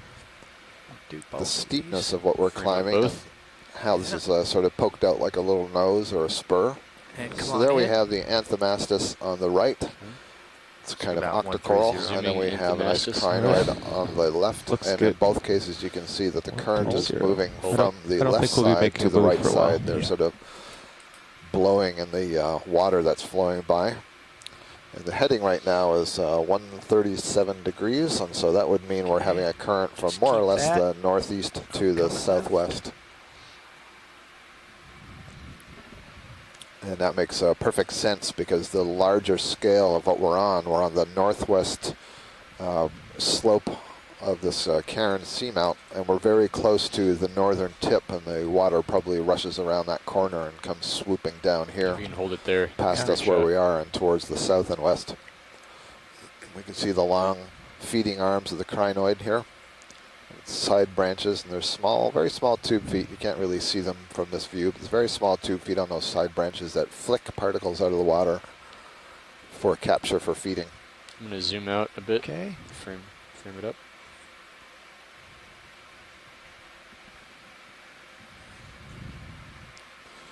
Unfortunately, I'm not an Echinoderm expert, so I can't offer you a identification of that crinoid other than to tell you it's a comatulid, which is the group that includes the free-living feather stars. That is the ones that are not stocked. Earlier on in the dive, we saw at least one, perhaps two stocked forms. I think we saw 2 stocked forms. Those are called the sea lilies. Let's zoom on the scraggly bit there. See what that is. Yeah, the scraggly one earlier I thought might be a very young Chrysogorgia. Holding here. Good, thanks.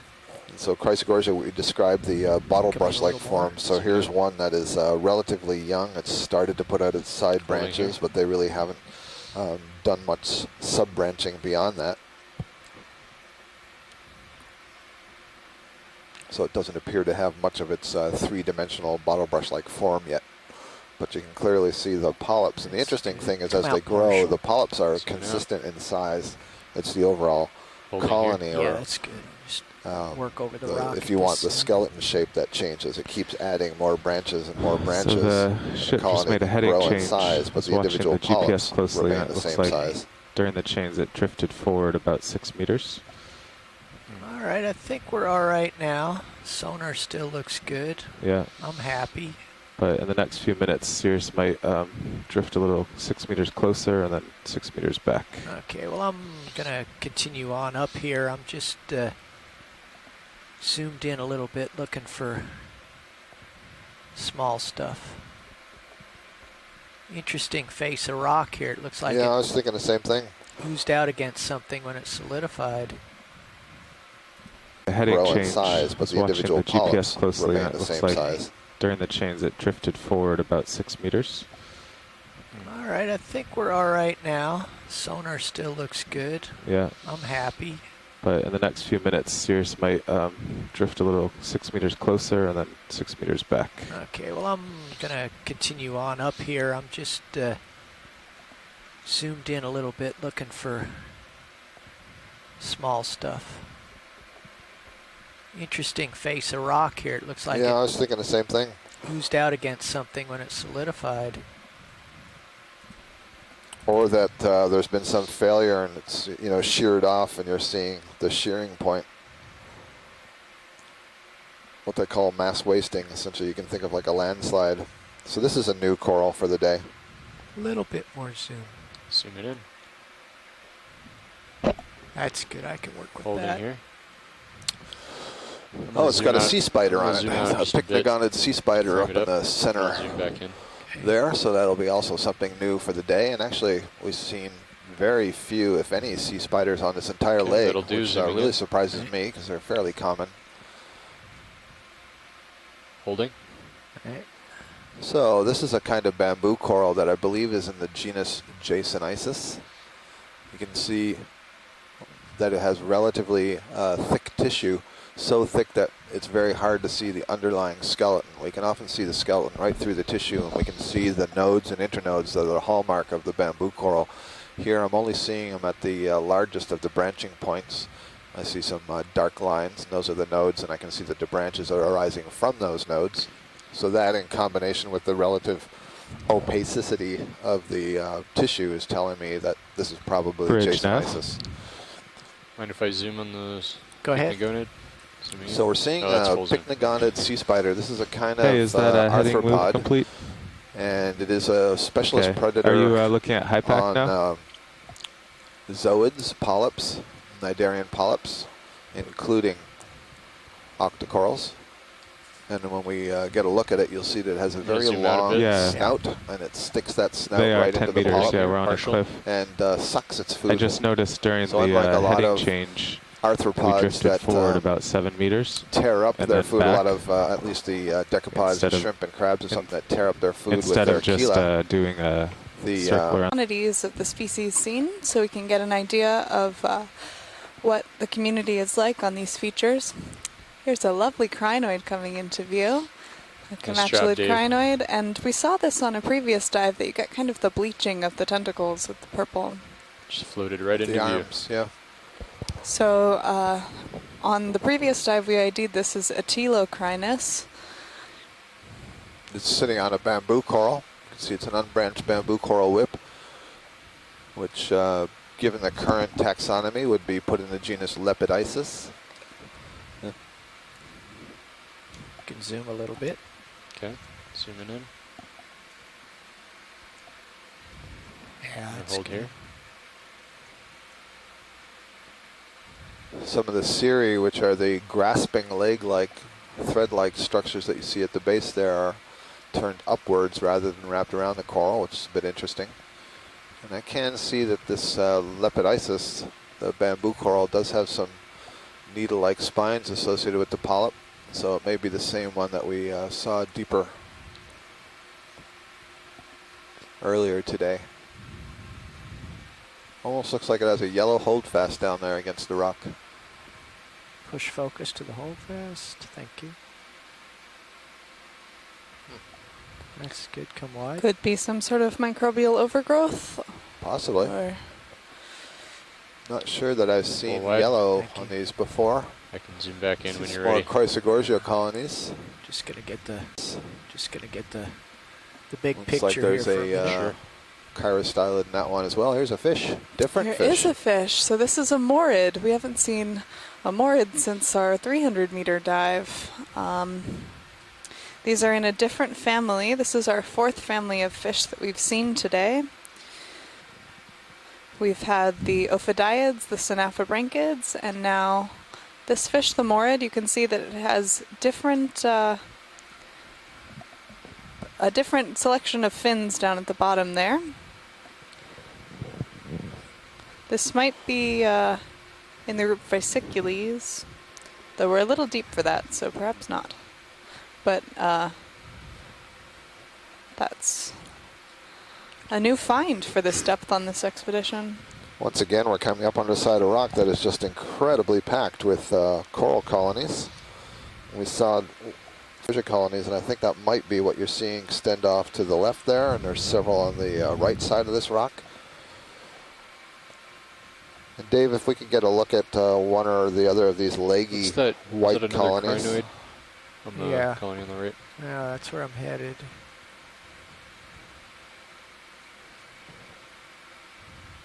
From this distance, they look like bamboos. I think they're probably what we have been calling Echinella weberi. Another one of these That's good. Atelocrinus purple crinoids. And you can see at the base, just above the holdfast, how the branches are coming out in more than just 2 dimensions. They're coming out in basically a bush-like form. So there's a trichotomous or tetrachotomous branch at the base. And that would be one of the characters that we would use to distinguish this as the genus Echinella. And you can't see it right now, but that would also suggest that this is branching at the nodes. There you go. I think I can see one. Zooming out. One of those nodal branching points. So I think that's what is also up on the upper left. A couple more Echinella colonies. And then You're just having a peek around the corner.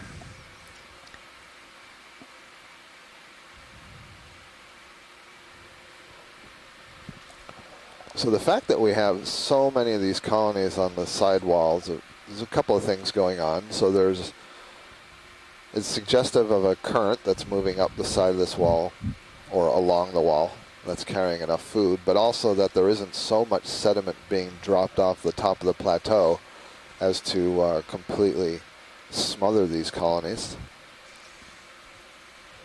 Go ahead, workshop. We had a look before. I think that was Jasonisis bamboo coral. I suspect that's the same thing, that fan that you see down there on the left Copy side. that. Yeah, we can just have the co-pilot haul up a little. He's only going up once in a while.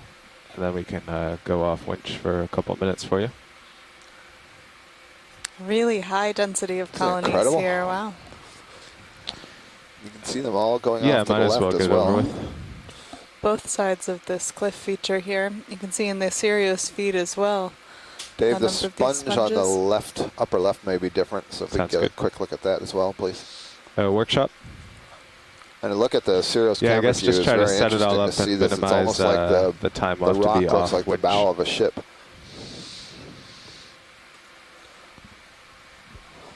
And like the bow of the ship, kind of cutting into the current flowing here and creating a really favorable environment for these corals. This is the highest density of corals that we've seen on this leg.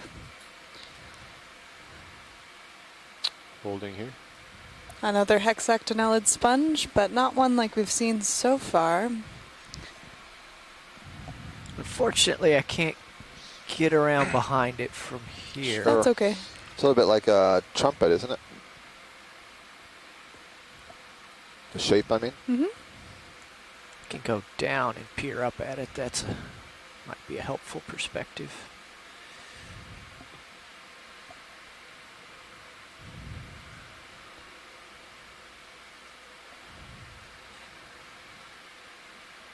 Yeah, I can't quite tell if this part on the right here is the attachment point or if the attachment is behind or below. I've seen these before, yeah, it's below.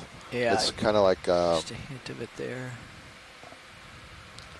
It's like a fountain that's been frozen in spraying. I'm going to zoom back out a bit. Yes, thank you. This is partial. Yeah, I'm way up. The Sirius feed right now, very cool view on stream 2. Where you are. It's really sharp feature here. Thanks. Very different than the sorts of environments that we've been targeting on previous dives. Yep. But you can see that they're home to high densities, these pinnacles on the side of this flat top seamount. We've had a lot of discussion along the way about the relative influence of depth versus current flow versus temperature, and this depth is very similar to, or it's the same range as some of the ridges that we were climbing, where we weren't seeing many octocorals and we were wondering what was going on. And then when we got towards the top of the features, the cones, we started to see higher abundances and diversities. This is incredible. This is more dense than anything we were seeing there. I don't know if it's more diverse, but certainly more dense. This is mostly, I think, one species of octocoral, this planar, this flat fan-like Chrysogorgia, but sprinkled in among them are various bamboo corals and bottlebrush Chrysogorgia. The white thing hanging off the rock on the left? Yeah. Might Not be sure if that's a crinoid with its arms kind of folded up or if that's something different. Could be just a completely bleached crinoid. So, yeah, I like kind a of wonder, chicken this really looks like a spur of a coral, and I just wonder, is this a really tall spur of a reef from above? It is a crinoid. Holding here. Yep, so it's one of these purple ones with the bleached arms hanging on a planar Chrysogorgia. And what did you said this was a telecrinus? Yep. Yep. So it's a nice side view because that's part of the characteristics that the taxonomists use to identify it. Okay, we'll just keep this zoom. I'm going to work up this edge here.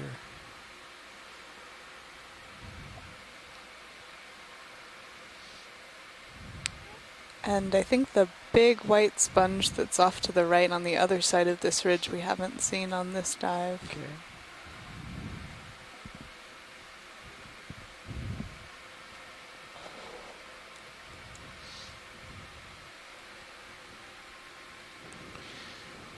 Watch lead, Nav. Go ahead, Nav. Yeah, I just looked through the schedule, so if we're doing the midwater transects, we'll have to be off the bottom a few minutes before 2:30. So we have about an hour and 45 minutes left of bottom time. Copy that, thank you. So today we're doing something a little bit different. We'd originally had this planned for tomorrow, but because of what we would consider our deteriorating weather conditions around us, we want to move it to today, and that is midwater transects. So getting pretty far once away we're from the finished wall, on the bottom, we're going to start to recover the vehicles, but we're going to stop at 1,200 meters. And I will tell you again about it a little bit later when we look at the sponge in this anemone. This might actually be two sponges.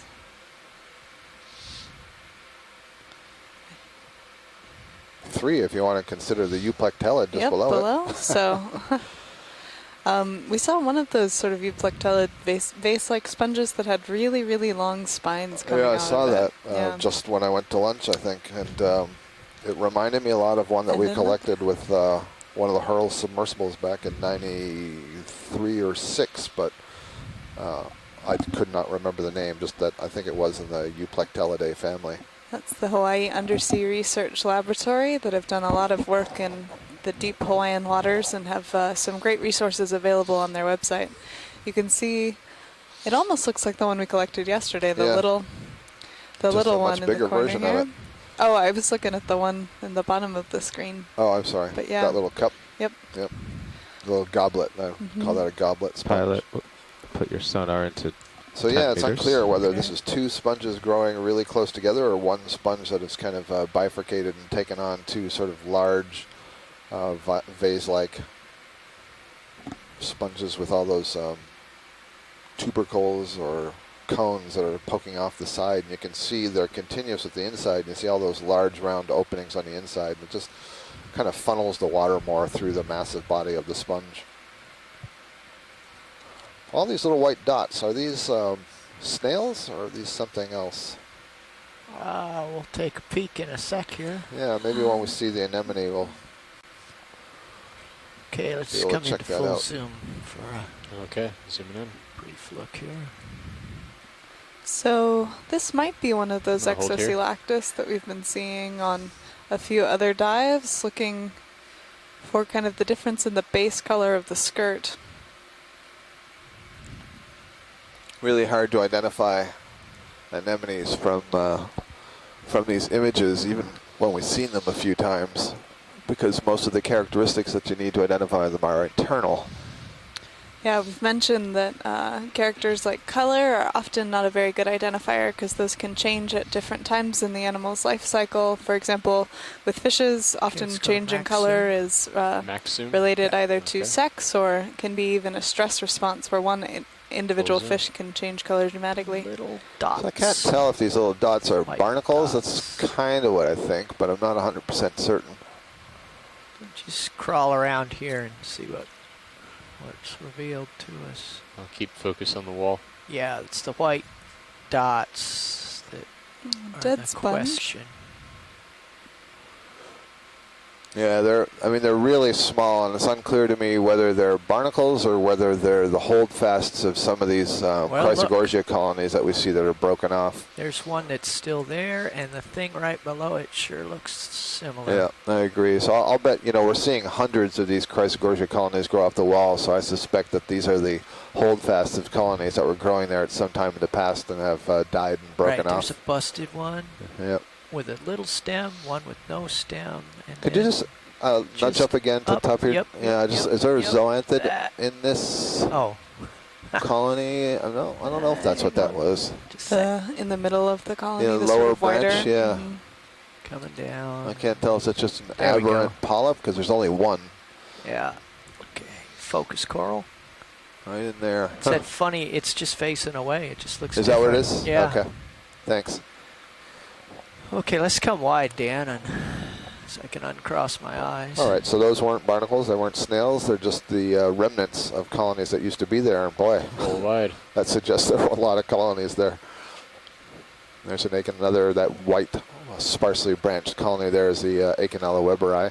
Boy, that's quite a different freaky sponge. looking one, yeah. Zoom sponge. Zooming in.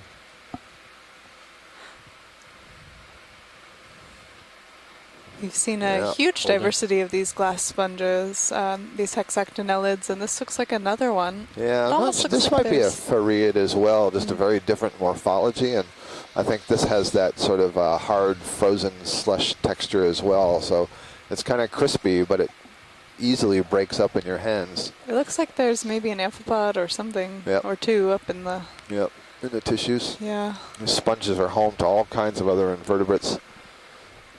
They are filtering things out of the water column, and because of that, they collect a lot of organic matter that small crustaceans or worms or snails or things can take advantage of. Also brittle stars, we've seen several of.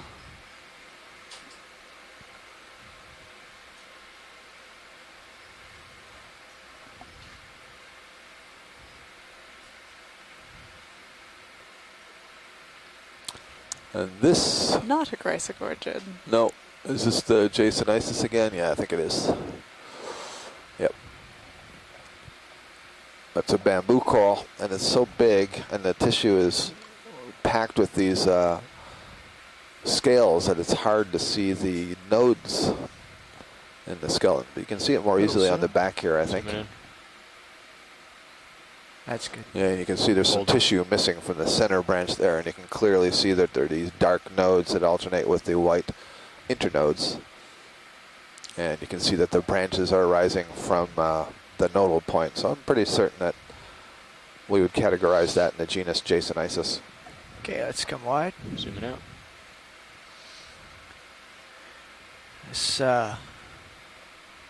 This pillar, this pinnacle just keeps going. I can see in the distance, I think that might be run around here. Bottle brush Chrysogorgias back there. Yeah, you can see the... No, those are Echinoderm. Sorry. The types that have been successful on this sheer cliff face versus a little bit more flattened out here. Is this... the pink one on the just beside that sponge, that's new. Yep. That's either... go ahead. Paragorgia? Go ahead, Rich. It's either Paragorgia or a coralliid of some kind, corallium or hemicorallium or para or pluricorallium. One of that group. Rich. Keep an eye on it here. Actually, the pink thing also on the left side looks different. So completely opposite from one another. And it's different from the one on the right, I think. Yeah. You can see a dead sponge stock there that's been overtaken by these crinoids trying to get up into the water. Zooming in. We're at 1,991 meters. Holding here. And this looks to me like it's a coralliid. So that term is the name of a family, the Coralliidae, that includes the precious pink octocorals.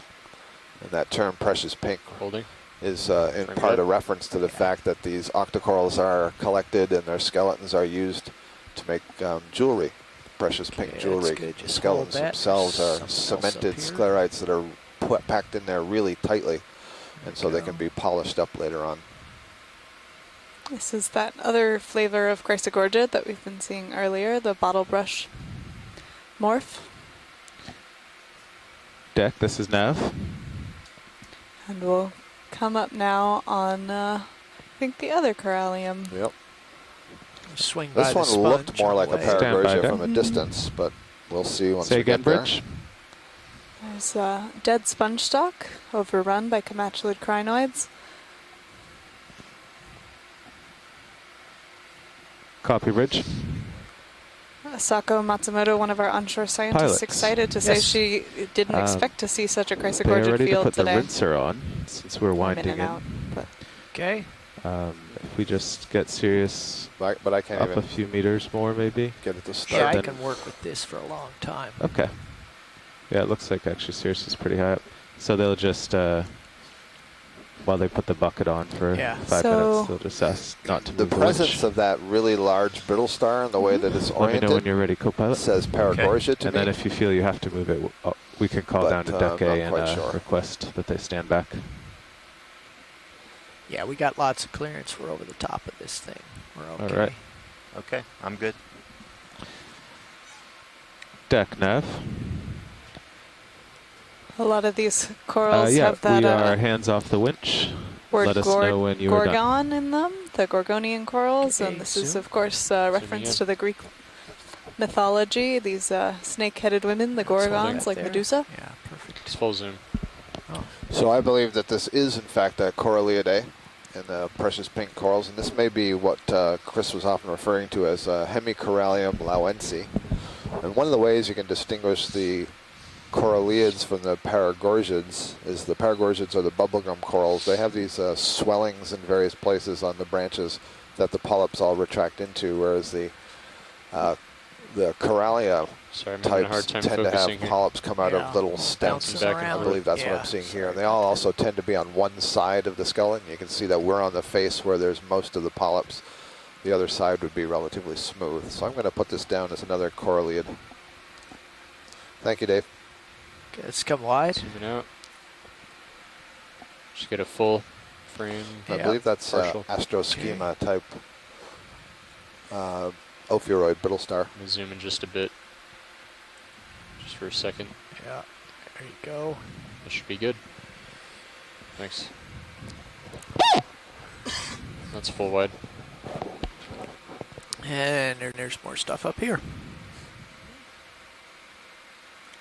So Chrysogorgia colony on the left side, that's bottle brush in nature and extending out over the rock into the broader water column.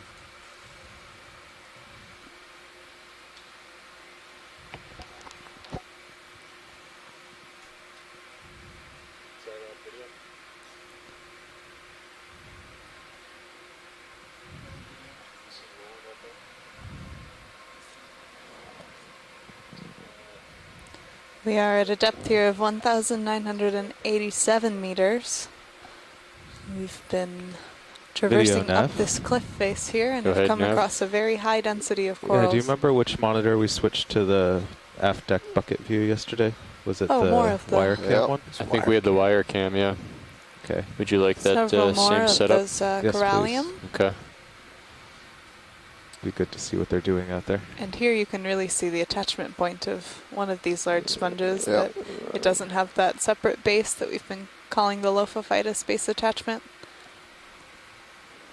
Let's zoom in a little bit. Do you remember the Dan. name for the alternate Zoom in. form I of think attachment? it's something Going for to the the effect of sponge. Basophytus, Just but I'm not Basophytus. sure. Basophytus, right sounds away. pretty I'm good. gonna hold here.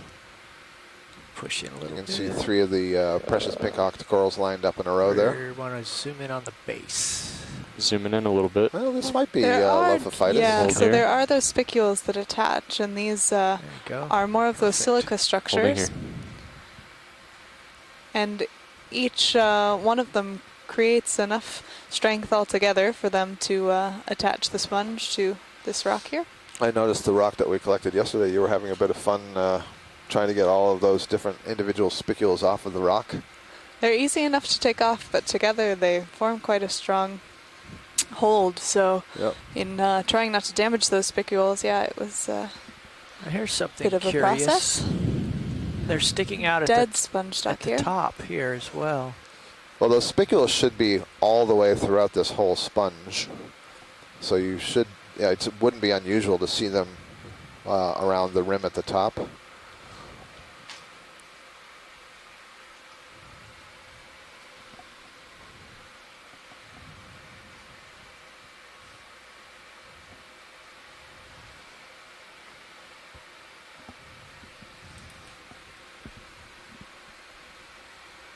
Pretty impressive mound.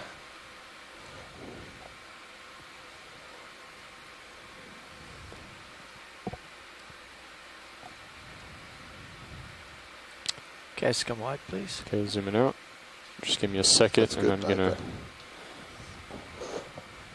get zoomed in on their washer out here. Okay. Dave, right in the Will just that work for you, Carl? above left a good of view? where the lasers would be. I just want to see if you that's a want a wider view? Metallogorgia or another Maybe just a little Chrysogorgia. more left. Okay. I'll hang here videos adjusting. Copy that. Is that good? Yeah, I can see the washer. Do you want a wider view or a closer? Oh, yeah. If you go left a little closer, you could. Go ahead, Deck.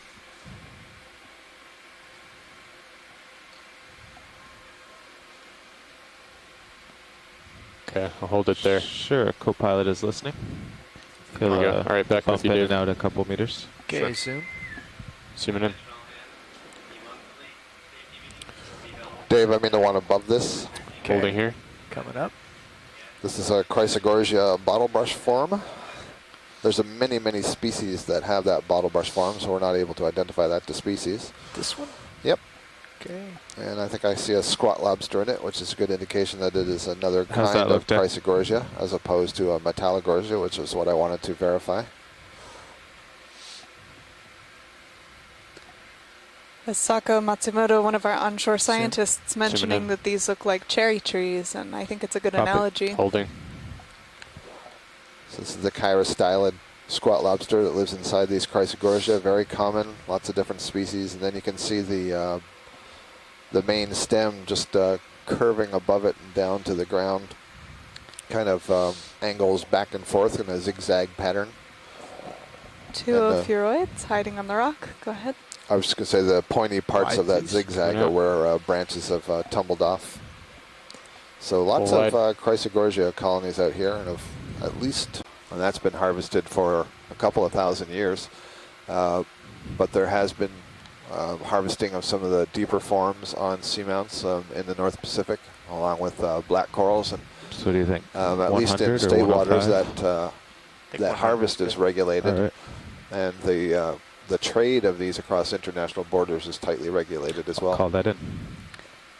Probably an Bridge important nav. time to note that we're not really sure about the growth rate of some Can I of get a these ship corals. move? We don't know exactly how old they 10 can be, meters, but there are some that are bearing thought to live hundreds of 100 years. degrees at 0.2 So sea knots. cucumber, I think, right in the center of our screen, a bit to the right.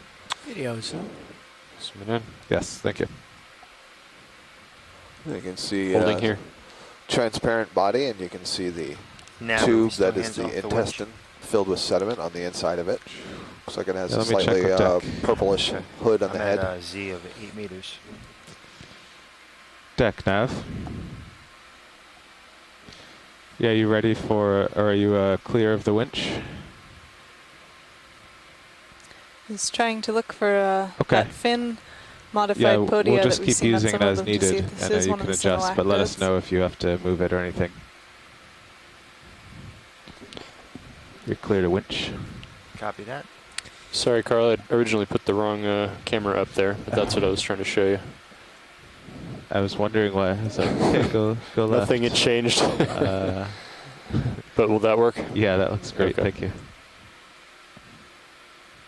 There must be at least some sedimentation in this area if we are seeing these sea cucumbers. These are deposit feeders feeding on small particulates that have fallen out of the water column.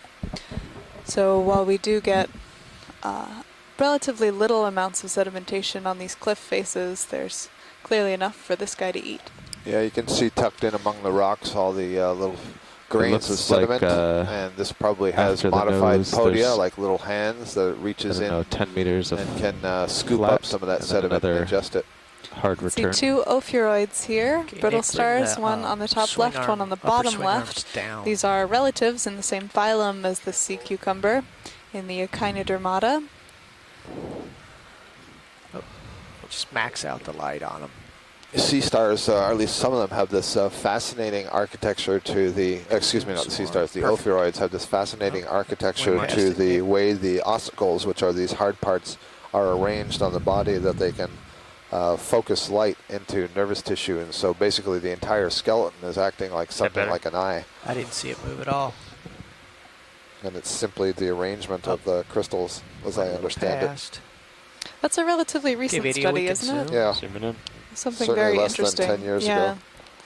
A lot of these deep sea organisms are poorly understood because they're frankly just hard to get to and haven't been observed as much as their shallow water counterparts. So there's still a lot of very interesting things coming out in the field of deep sea biology. You can see some sort of thin points of what almost look like tentacles arising from the back. These are modified podia, and this would suggest that this is in the family Synallactidae. We noted this earlier when we were having a close look that the body wall is so transparent that you can study some of the internal organs, and most prominently what you see is a very long intestine. And you notice that it's not swollen at any part, which would be indicative of the stomach. And these guys don't really have a stomach. They just have a very long coiled intestine to process that sediment and all the organics that are in there with the sediment along the length of the tube. On a previous dive, Tina Maletsova, another one of our onshore scientists, mentioned that accumulation of sediment in that really long intestine also serves as ballast for the animal. These are mostly water, so in order for them to not get blown away by every little current, having a little bit of weight helps. This is a nematocarcinid shrimp coming into frame. Okay, looks like the ship has stopped. Sears should swing closer. Full wide. Thank you, Dan.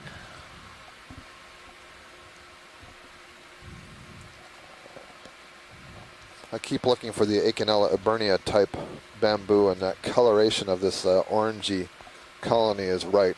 This is probably going to be Chrysogorgia, but let's just have a look to verify.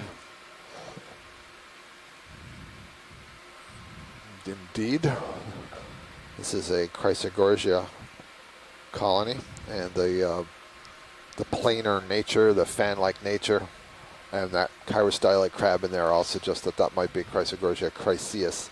Oh. That means gold Gorgonian gold, or gold Gorgonian.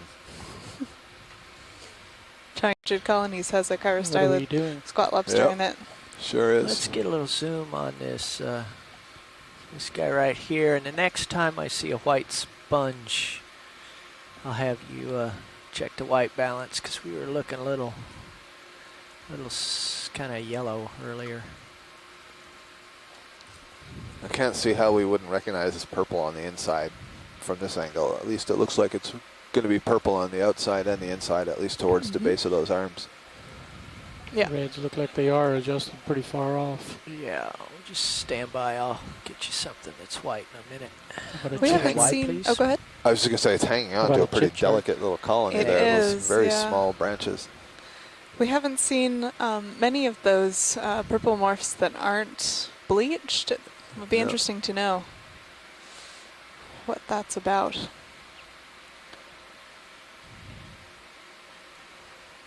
that fan up in the upper left something different? I think that's an Acanella webri, the really white one in the background. Yeah. Yep. So it's a bamboo coral. We found the corallium. Crab. Or maybe it's not a crab. It's one of those mushroom Several corals. colonies of it here. Can't tell if this red I think that's an is Anthomastus. Let's zoom. Anthomastus or Yeah, it is. Or a crab.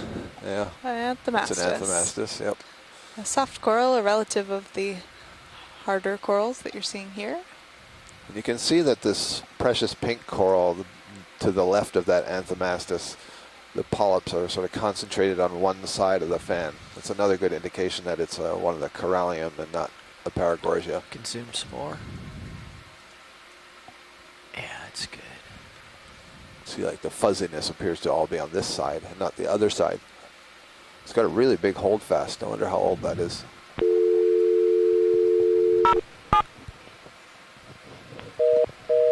We are at a depth now of 1,975 meters. You can see how many holdfasts broken off are here. This has clearly been a good area for corals for a long time.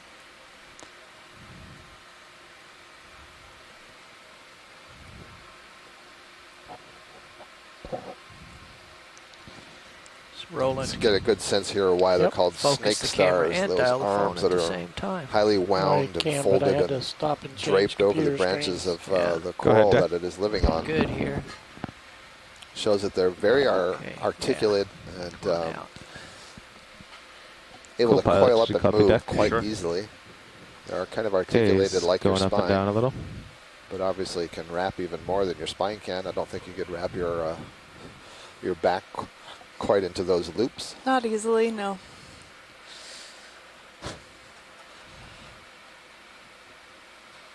Another sponge here. So Rolly, let's zoom on that must sponge. Be barnacles around this sponge. Can't believe those are all the bases of holdfasts. Or else they're little tiny sponges. That's another possibility. How'd that look? So this might be a different sponge than we've been seeing. You can see the spicules sticking out. Unless it's a small version of that big mound, because it's got the spicules at the base and around the other end. That's true. Dave was pointing that out on the large one. Another hexactinellid sponge. So you can We've use seen that a as huge a white diversity of reference, these on this cruise. I don't trust. I think it might be reference. Yeah, go ahead. Arboreophoriums. Yeah. So arborescent. Arborescent. Yeah. Excuse me. One white balance there that I tree-like. Yeah. So these are probably foraminifera. These are a group of single-celled organisms that build these complex structures in many different forms. And these arborescent ones, they look like trees. D2. Interesting that there's such a concentration of them in this little patch, because I haven't really noticed them elsewhere. Yeah, okay. I mean, they're very small, so easily overlooked, and maybe it's because they're in a patch that we can see them. You can see the cursor. I would imagine also that they might need a little away. bit of protection Right, from I'm just fast current flow, but it's hard to say. 20 meters? Or? They also don't think that they're unusual on the flatter surfaces. So that was interesting to see them if you look away at there the on DP, if we decide. Let me pop up and check the sonar here. Yeah. Just zoom out on my sonar. Sure.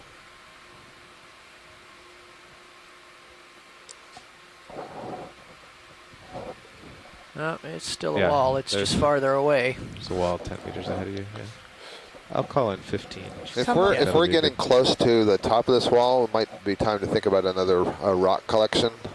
We don't know where the top is yet. Okay. But we have come to the top of this nose. So there's a flat spot right in front of me. So what I'm thinking, Dave, I don't even remember now if you were in the chair when Jasper called. I think you were, but he's a little concerned that once we actually achieve the top, that there won't be any loose potential basaltic rocks. It'll just be coral or sediment. Well, we're in a good spot here. We've got a little ship move going, which will allow me to land on what's in front of me here. So we're not there yet, bridge but I will. So if we land up on the upper part there, I noticed there was some Could I have a ship move? rubble pile 15 towards meters, the distance. bearing 090 degrees at 0.2 knots. We will get a rock. What was the depth of our first rock? It was 2105. So we've come up. We've come up a long way. It's quite a steep feature here, as we've been able to tell. So that could be useful. We started today's dive at a depth of about 2,140 meters. And I've come up here to 1,976. We've been able to collect one rock so far. Okay, the ship is underway 15 meters. A lot of the corals and the sponges that we've been seeing are somewhat familiar. Should give so we D2 haven't leash made to get any to the next particular wall. attempt to move around on the flood. try to get any Yeah, of I'm all those. stretched out right here. So. Usually our collecting is restricted to either something that is quite unusual and new, and we have a desire to know what the biodiversity of the region is, and so we'll take a sample so it can be described. Or if we see something that is so abundant but we're not absolutely certain what it is, we'd like to get a sample of it so that we can characterize this area by saying it's dominated by species X. And in this case, that would be those planar chrysogorgia, I guess. They have been incredibly abundant. And over the past 13 dives, we've been able to collect a number of organisms that we've seen on multiple dives. So these will help give us identifications to better characterize the area. We are diving today in the Karen Seamount chain, where we've done a few more dives a little bit farther to the south. So this is giving us a nice idea of some variation on this feature. We've come across a much higher abundance of corals today than we've seen at some other parts of this feature, some ridges and at greater depths.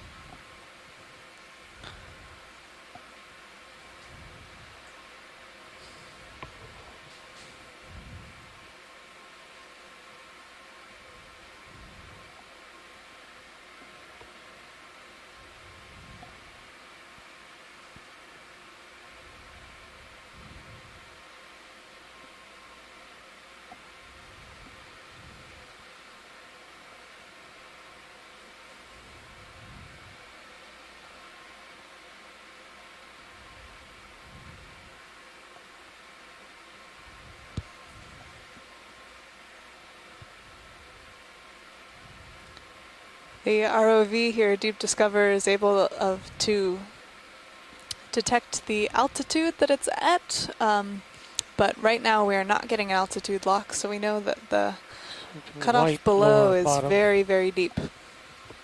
Looks like a cup shape. You can see this also in the Sirius view, a really impressive right hand of lasers. Look at the D2 ROV looking up along this cliff.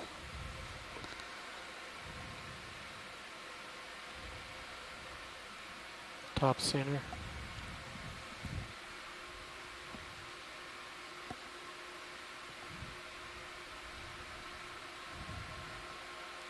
It's probably an important time to note then that the deep sea is just as diverse as the terrestrial environment. You get the mountains and the plains and the canyons, all the same, and each of those can house very different communities of organisms.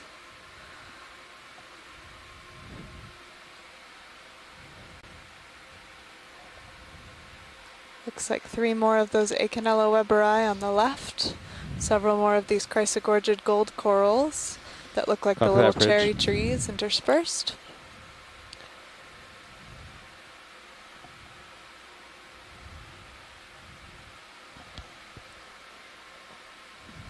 A holothurian sea cucumber at the top.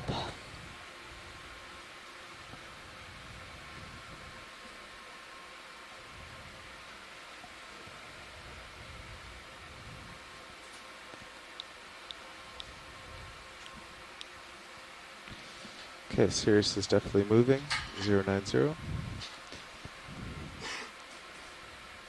We just went over a nematocarcinid shrimp hiding in the rocks.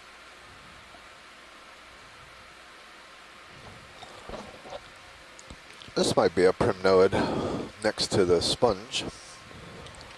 Haven't seen one of those in a little while. Nope. HD2. We've been dominated by the Chrysogorgiidae and the bamboo corals, but I'm wrong. This is another bamboo coral. Maybe it's a small Jasonisis. Something in the top of it there, a little more zoom. Yeah, it looks like a little tiny crinoid. Right at the top center. Oh yeah. Oh yeah. And if we were going by that posture, it might be a very small one of these Atelocrinus. I agree with you. On the right, you can see a larger version of the crinoid. That one Different doesn't species. it doesn't have that purple color. And It also doesn't quite look like the same shape as the Glyptometro crinoids that we were seeing on a previous dive. There are about 600 different species of crinoid, and a lot of those are in the deep sea. So we'll have the experts take a look at many of these images to give us an idea of the crinoid diversity that we're seeing down here. You see the bright white stalk Anthomastus on the left side. It's going to come up to wow, your suddenly we got to an area where I don't see a whole lot of coral. There's a couple of Chrysogorgia, at least one Chrysogorgia, and I'm not sure, is that a... I guess it's a dead skeleton in the foreground and a Chrysogorgia just behind it. Let's see. Yeah, it tricked There's my eye too at the one of the beginning. purple ones. And a Telocrinus. Closed up again. You can see an Anthomastus, the red soft coral that we're flying over now. Dave, can we look on the rock there, just going out lower right? When so you I say wonder if look that's on the rock, sorry, that's lower right. that's everywhere. All the way lower right, there's a crinoid, and I think it's an open Atelocrinus. It looks purple. Let's zoom in, Roland. What do you think? I think this Possible? is a different one. Yeah, okay. So I think it's a little bit redder, and the purple might be the reflection from the rock, but it does look like the pinnules coming off of the arms are a darker color than the skeleton itself. That's interesting. And it looks like it's quite white at the tip, so I'd say that's the closest we've seen to one of those that's open. Oftentimes those Atelocrinus also have a kind of barer part at the tip where the little pinnules coming off kind of get stripped away. Thank you, Dave. Thank you, Roland. We're bobbing around a lot today. The current's really blowing everything around here. Another Anthomastus and a Coralliid and a bamboo coral and a bottlebrush Chrysogorgia, and two more of these like trumpet or vase, like wide vase sponges.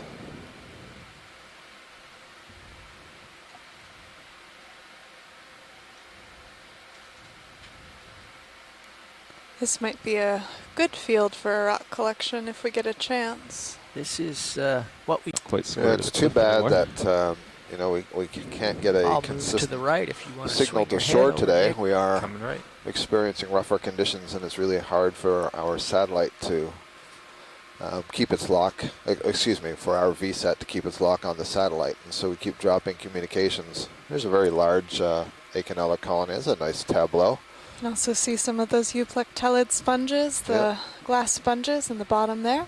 Got a nice precious pink corallium and a bottlebrush Chrysogorgia before that, two Echinella bamboo corals and a bamboo coral whip. It's a nice little diversity right in that patch off the wall. But I was going to say, I would have asked Chris Kelly, I'm sorry, more impressive stuff that keeps interrupting the other stuff. A large Jasonisis bamboo and then some precious pink coral. I would ask him if all these planar Chrysogorgia are something that they know of like we in have this the area, or wall, something they don't 22 know of. meters If ahead they of didn't, Sirius. that would be a good collection possibility, although we're good here to they're in an descend. awful tough place to sample, A I little think. bit precarious, yeah. We will be playing highlights from today's dive on Stream 3 on the Okeanos Explorer website after the dive. Did I hear earlier you were interested in a whip coral like this, or was that some other day? That was another day. Okay. It is all blended together, Dave, I agree. I chased after it, thinking I'd... I should say that, of course, I am always interested in the whip corals. However, that is not a target of the day, thank you. All right. I do appreciate the consideration. Very impressive Jasonisis here that's branching. You can see the two laser dots are 10 centimeters, so this is a very large colony. Jasonisis is a taxon that I don't think any aging has been done on, but there have been other bamboo corals that have been aged at several hundred years old. Is that with radiocarbon or?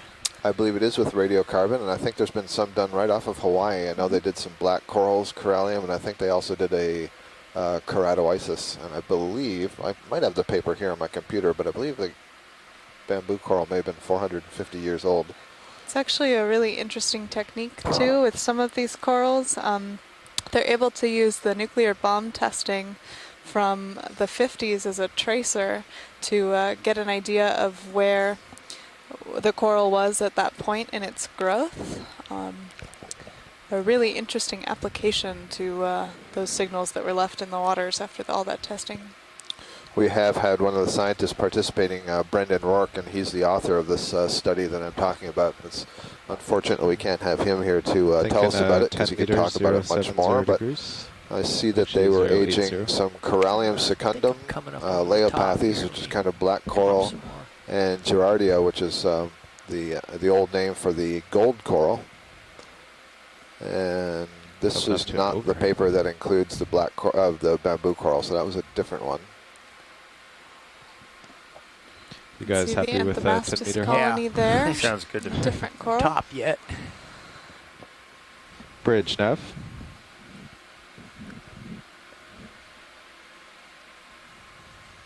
A dead sponge, a couple of dead sponges as we continue on up. Could I have a We've ship seen a lot of move healthy sponges, 10 but a lot of meters, skeletons. bearing 080 degrees at 0.2 knots? Yeah, wow, indeed. We have the event log back. Great. So I'm going to try. This is a nice view of the differences between the chrysogorgids that we've been talking about. You have those tall bottle brush-like chrysogorgid colonies, and then the smaller pink ones that are in one plane, as well as this corallium here on the left, which what looks like an ophiuroid brittle star wrapped in its branches.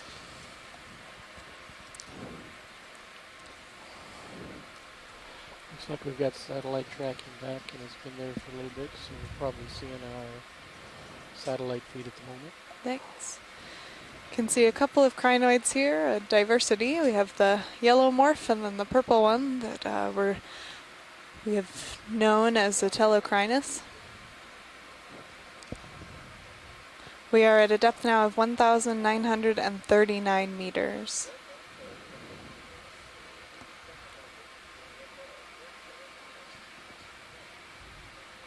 Some interesting sponges. You can see these squat lobsters all over the chirostylids and these different chrysogorgia colonies. Maybe a very tall bamboo whip in the background on the left. Conference call has been reestablished. There's one other person in the conference. Thank you, Roland. Branching whip is interesting. Yeah, so these are new for the day. It looks like we might be getting to the top of this slope. Time to take a look at those.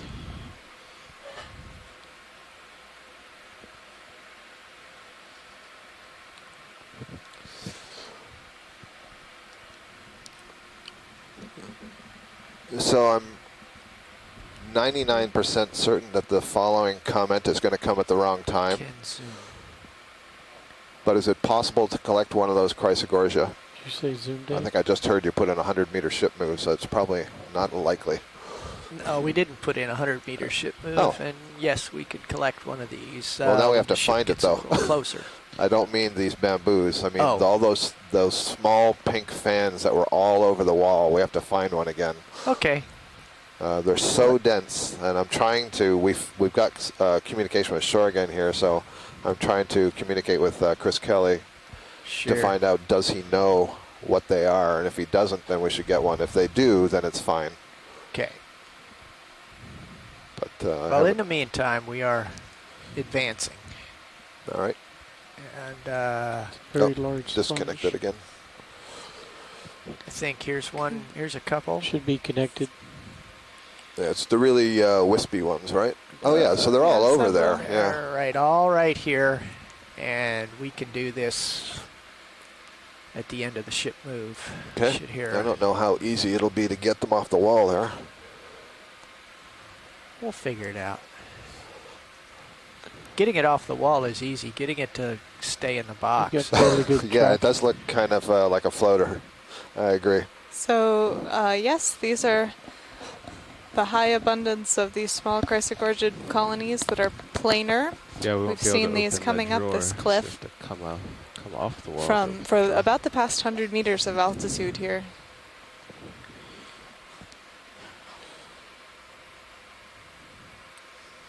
Who's on the conference call with the Okeanos? So co-pilot, while we're waiting here, it's a good time for you to start prepping the bio boxes and all.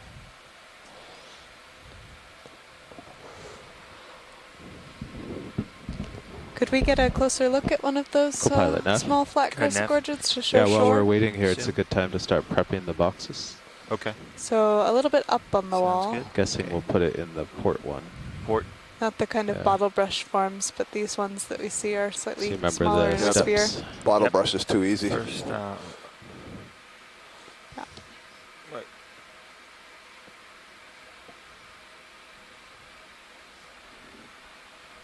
Any chance to get it from the side? And we're doing port bio. Let's see here. So I'm I think retracting. they're wanting the one in the upper right. Yeah. The infraroids, I'm not certain. Well, it's good. Chris Kelly is telling me that he doesn't recognize them. So that's great. Asako Matsumoto also says After that bridge, that these would be a good collection target. So we certainly have enough support you always draw that this is a good use of our time. Well, you always draw. Thank you on shore, and make sure they line up. sorry you guys have had such a difficult time today following us. We haven't collected any other chrysogorgids on this expedition, so this is also well, yeah, and then you can nice extend diversity to add to the collection. The samples that we're taking, we are taking a small portion for genetics to get some information about the identification of these species, and then they will also be sent to the Smithsonian, where they can be checked out by scientists who request them to look at some of the morphological characters in closer detail.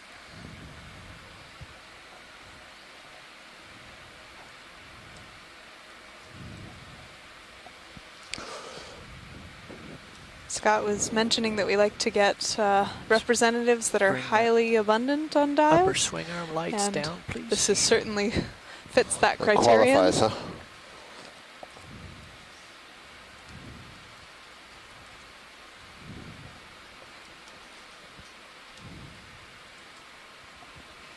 How's that? Yeah, just trying to get it bright right in front of us here. Yeah, I think the one that's right in the lasers is that different. Too much light coming in. So it's all the stuff around it. You might have to split the difference. Just have them. Just come up a little bit. Let me get planted here, and then we can do a little macro work.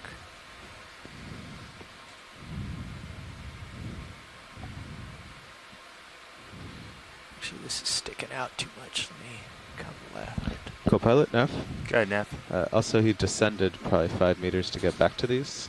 Yeah, so so I'm give coming just down a lost little the more. satellite. Tether, yeah. Oh, you're already doing it. Okay. You should be moving in closer too.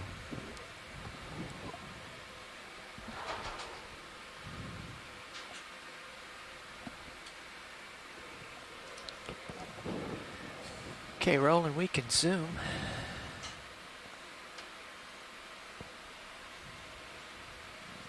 And I'm pretty stable, so you can go in all the way. Great. I thought they were interested in the bubblegum corals. No, Nope. these. This stuff. Okay. And this is the stuff? Yep. Okay. This is the stuff. All right, let's come out a little bit. But now the one on the right seems to have something all the way down to the holdfast. The one on the left those little doesn't. bumpies. Yeah. Yeah, let's look a little longer here and see. Yeah, not quite sure what to make of that.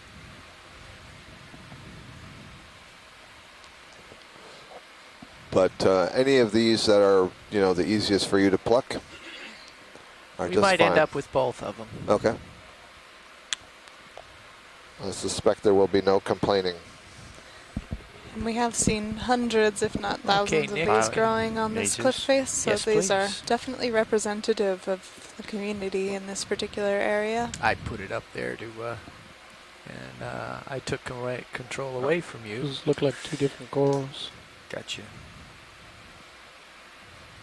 So pilot, keep an eye, your port lower swing arms. Right over there, isn't pretty it? close to yeah, the... okay. I'll back square away. Yeah. There we go. A little bit of zoom on HD2, please, Roland. Just a little bit. Yeah, let's work with that. Okay. Well, there's a bunch of stuff here. So I'm looking at these two, but what's up here?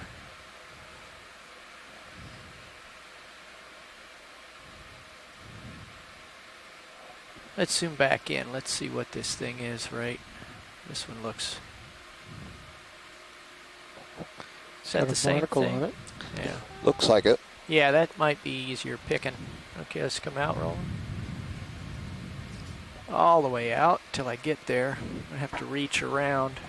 Not sure where I'm going yet, but somewhere in this general vicinity.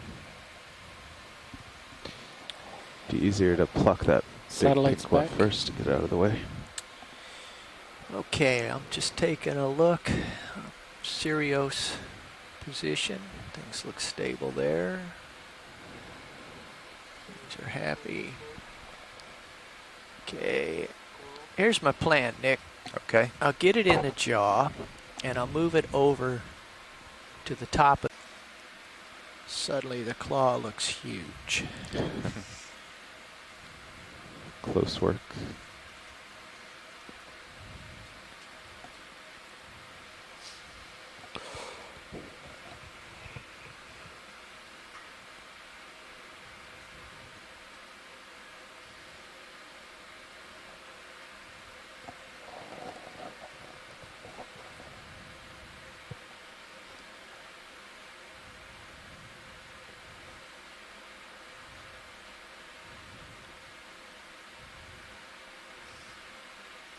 You want me to zoom in on HD1?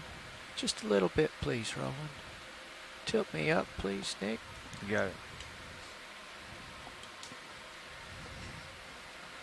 That's good, thank you.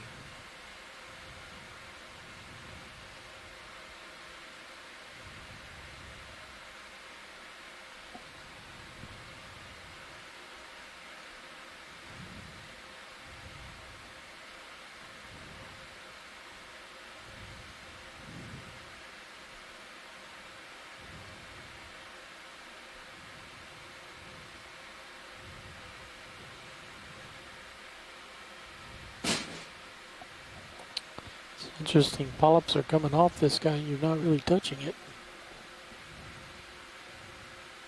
I wonder if there were amphipods or something on it that are swimming off. No, I was actually seeing the sclerites still extended. All right. Nice Come job wide on phase HD1. one.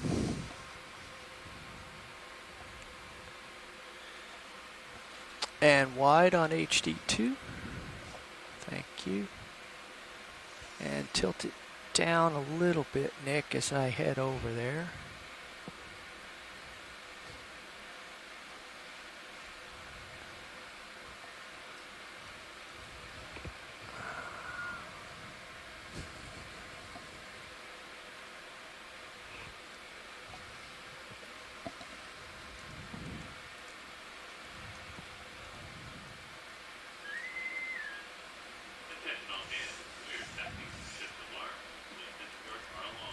Okay, come left on HD2 there, Nick.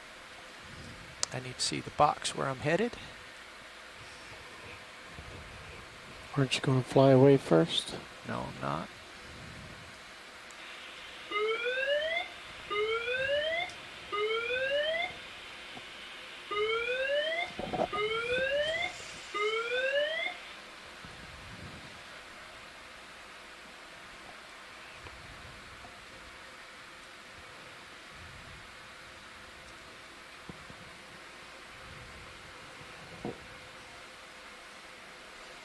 Okay. Now we'll do our backing up.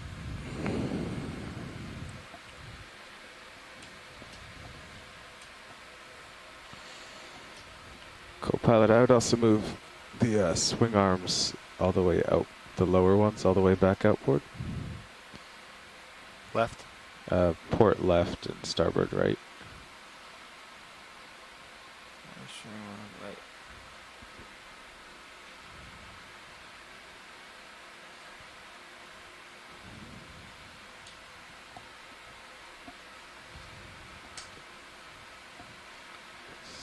Alright, I think we're okay. Auto depth's on. You can bring the drawer out, please, Nick.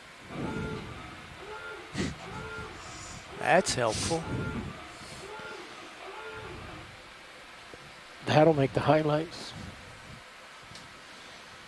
And Copilot, start tilting your camera down to follow him. Your main HD, Sirius main HD. It's not gonna. No, just. No. I'm fine.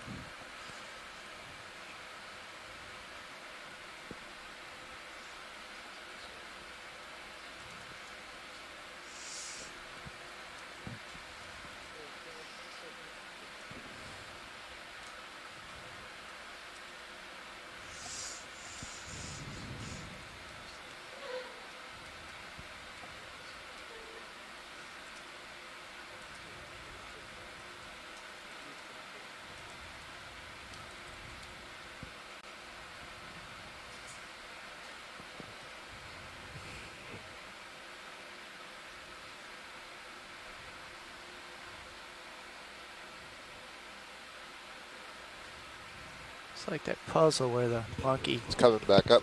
Oh, he's coming back up.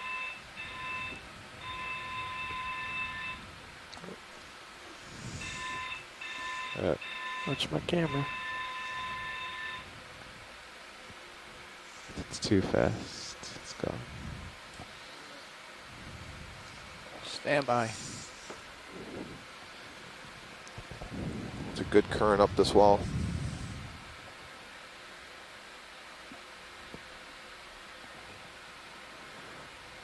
Well.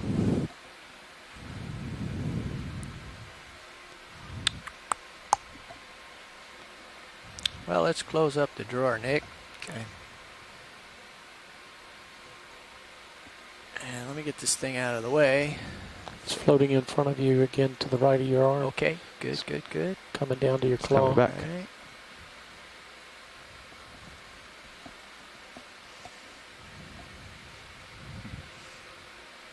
Yeah. Zoom out. You're full wide. Gotta tilt down. Or Okay. see it in HD2. Stand by. Careful.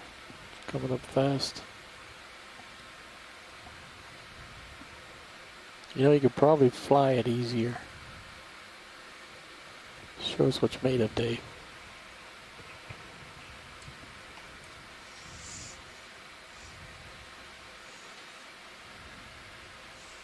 Where is it? There it is.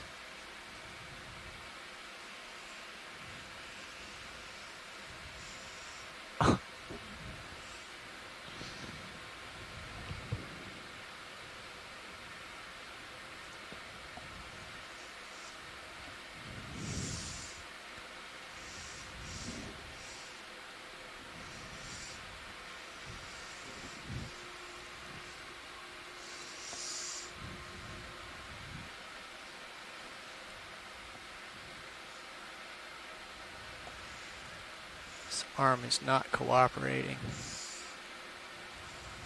It's not indexing it in and out correctly.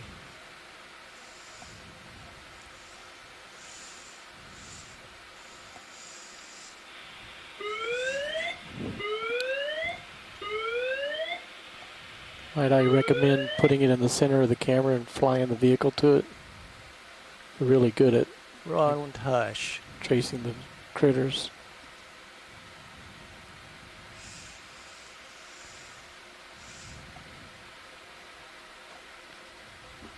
You're 30 meters below him now. Now. Hey, come down.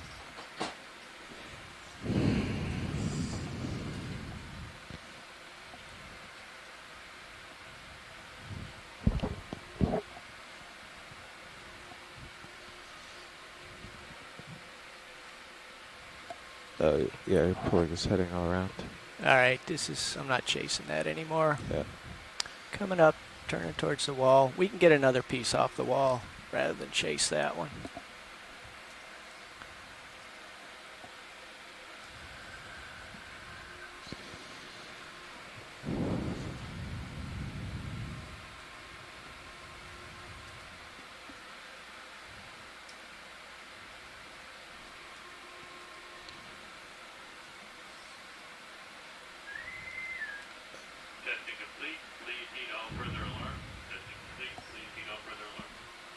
All right, co-pilot, you don't want to come down anymore. Okay, come down There's more. no, don't come down more. Oh, don't come down, because he's coming up. Yeah, there's a slope below you. Right.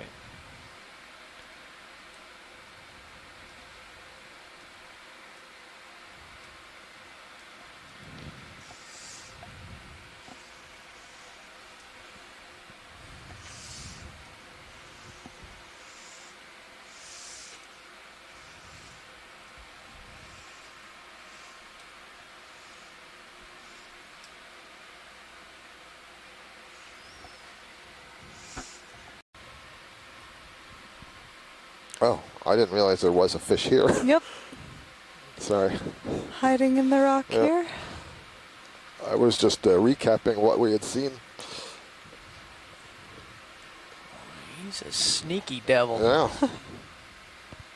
Well, he's in there, but he gave me the slip. You're full wide. Thanks, Roland. Complex topography here, lots of hiding places for those fishes. Though most of these fish don't have a lot of natural predators, they're kind of the biggest things down here.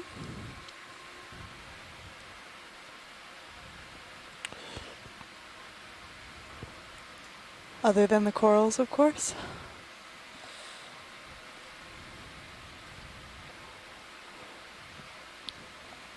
A larger one of these hexactinellid sponges with a large vase shape. 3 different types of sponges in that view.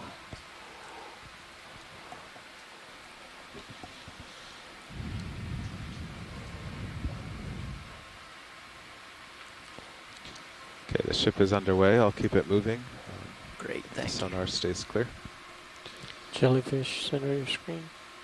It's gone. Oh. It's very You small. can see another collection of these planar chrysogorgids. Good, sounds They're good. very abundant here, and that's an interesting sponge too. They Zoom? May want to tilt your HD2 up.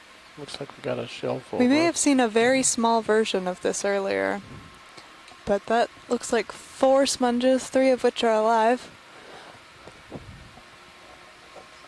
Maybe these euplectellids that do have that vase-like structure with the spicules coming off. Sure do look like the ones that I collected on a previous hurl dive.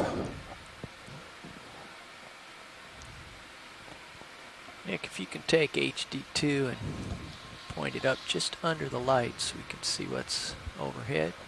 Okay.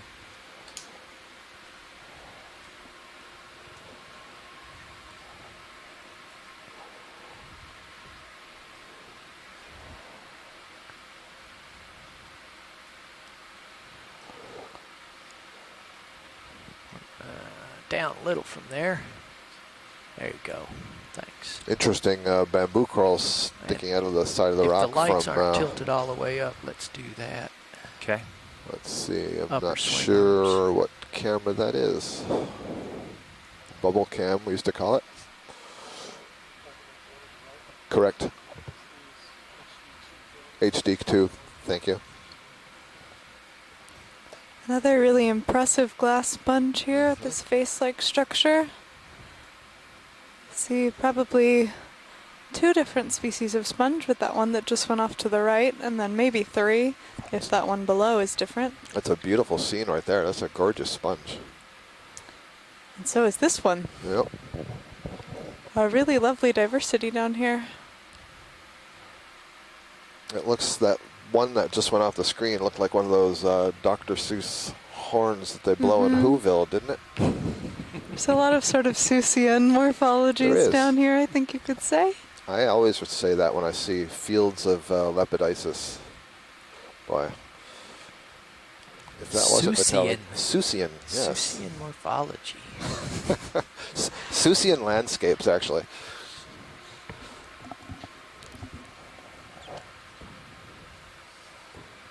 You can put the camera's in a good position, Nick. Thank you. You can put yourself back on that screen so you can keep me out of trouble. I can see upper left here. We're just sort of clawing our way to the top of this wall and onto the edge of the plateau. Okay, I'll call We're at a depth move. now of 1,913 meters. We've come up well over 200 meters in altitude today. A lot of that up a pretty straight rock face on this cliff. You can see decapod shrimp, I Call it believe, 20 swimming meters. by. Scott, I'm not clawing. I'm floating gracefully. Now, come Bridge on. now. My apologies. That's me Dancing. crawling in the back row. Could I have another ship move? Because that thing's still in the 20 claw. meters, bearing 090 degrees at 0.2 You can knots. see almost every one Yeah. of these large vultures we've come to has had just very high densities with different communities.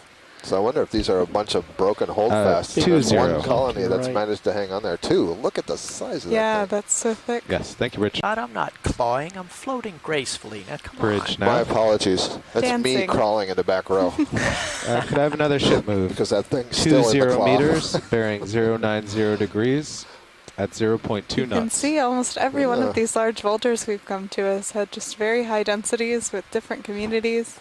So I wonder if these are a bunch of broken holdfasts. There's 2-0. one colony that's Right. managed to hang on there. 2. Look at the size of Yeah, that thing. that's so thick. Yes, thank you, Rich. Lasers, are they on? And Scott was mentioning that that thickness corresponds to the age Yeah. of the Yeah. the organism, the colony. So that's probably a very old It's white. colony. Right, and it means this rock has to be really stable. You can't have, sloughing off of the manganese coating, or you can't have erosion and wasting of the rock such that parts of it fall off, light because bars that'll out? take off the colony, or any rocks Okay, that are we can tumbling zoom. down from above. So it's a tough place to be. Yeah, these look like broken holdfasts. Yeah.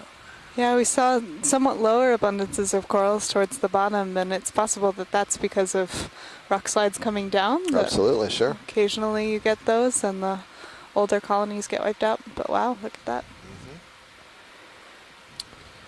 So I'm not 100% certain that might be a corallium, actually, a really large coralliid, just like the little pink one above it.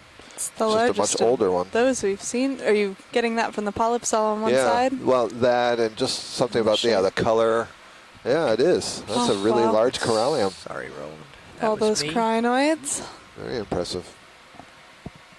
We don't Got have some any tether light bars pull, but down, we're on do the we? way. No. Okay. We can go in again here. I'm stretched out the end of the tether, but we'll get an ID on this thing. Yeah, I think you're right. Yep. You can see it does have that same. They both have that sort of characteristic to them. The one on the top looks like the branches are relatively thicker.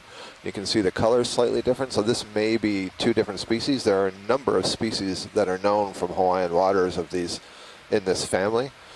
This light pink one, it's suggesting to me a hemicorallium, but I don't know the group well enough to be able to distinguish between some of the different species. We would need to be hearing from Amy Bacco-Taylor or Chris Kelly on that. Drifting pretty far back. These are some good images that they can have a look Tether at later. pulled me. Okay, wide, please. You can see some discoloration in parts of it. I don't know if that's overgrowth or some of the polyps dying. I think that was some overgrowth, possibly zoanthid or sponge.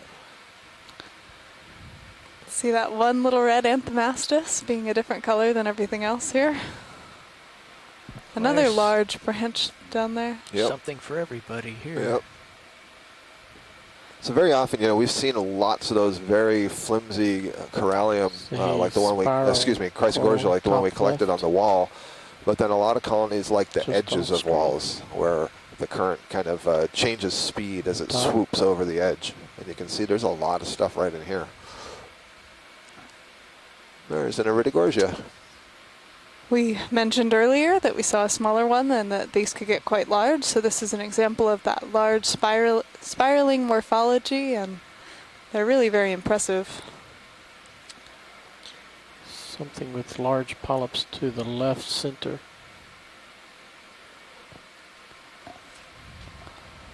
This will take a lot of time to annotate for the onshore team, but it will be really valuable information for both the Marine National Monuments Program and NOAA's Deep Sea Coral and Technology Program.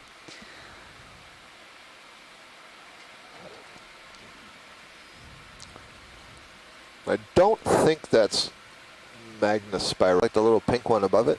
It's the It's largest just a much older one. Those we've seen. Are you getting that from the polyps all on one side? Yeah, well, that and just something about the color. Yeah, it is. That's a really large corallium. Sorry, Roland.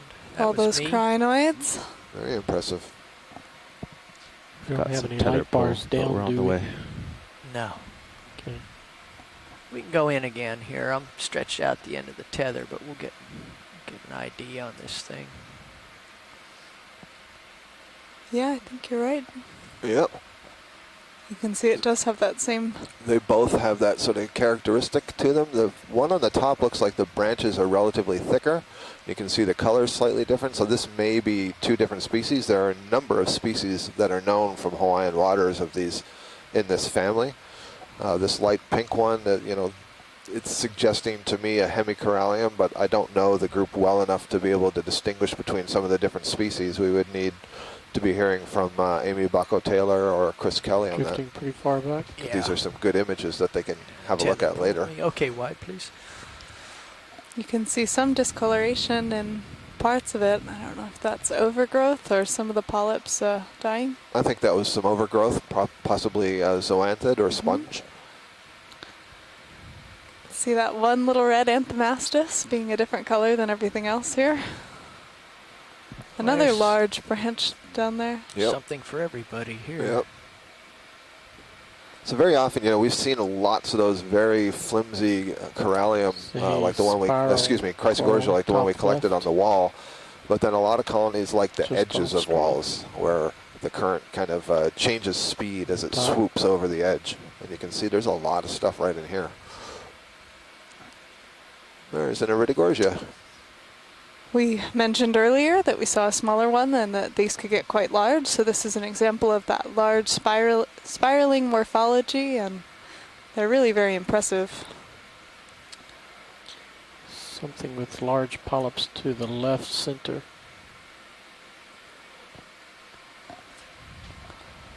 This will take a lot of time to annotate for the onshore team, but it will be really valuable information for both the Marine National Monuments Program and NOAA's Deep Sea Coral and Technology Program.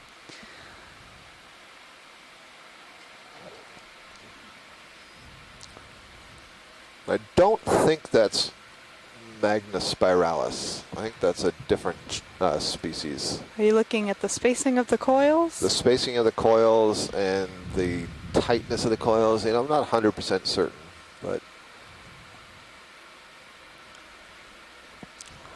Let's give it a little zoom and see if we can pump up the certainty here.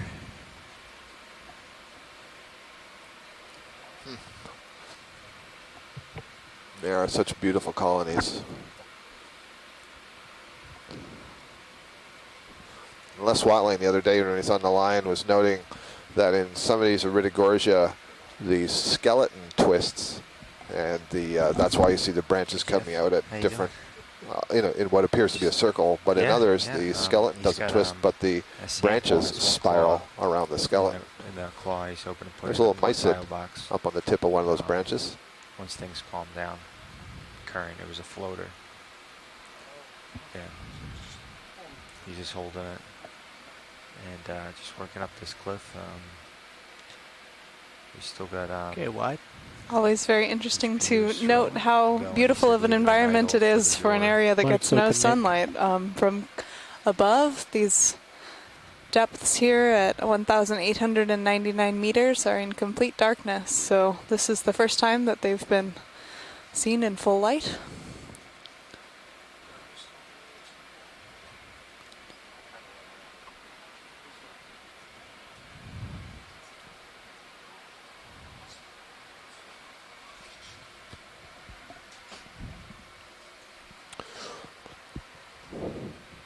Lots of these precious pink coralliids here as we're getting close to the top of this wall, and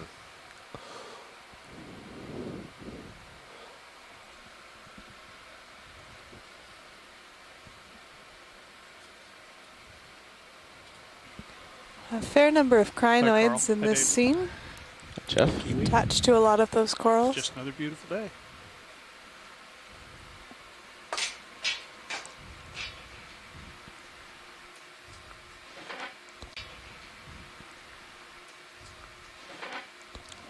Interesting how concentrated they were there at the edge, and then you come onto a bit of a flatter part and there's far fewer colonies. We've talked a lot about ideal current environments, so areas where they get fast enough flow to get food out of the water column, but perhaps slow enough flow that that high surface area fan doesn't knock them over.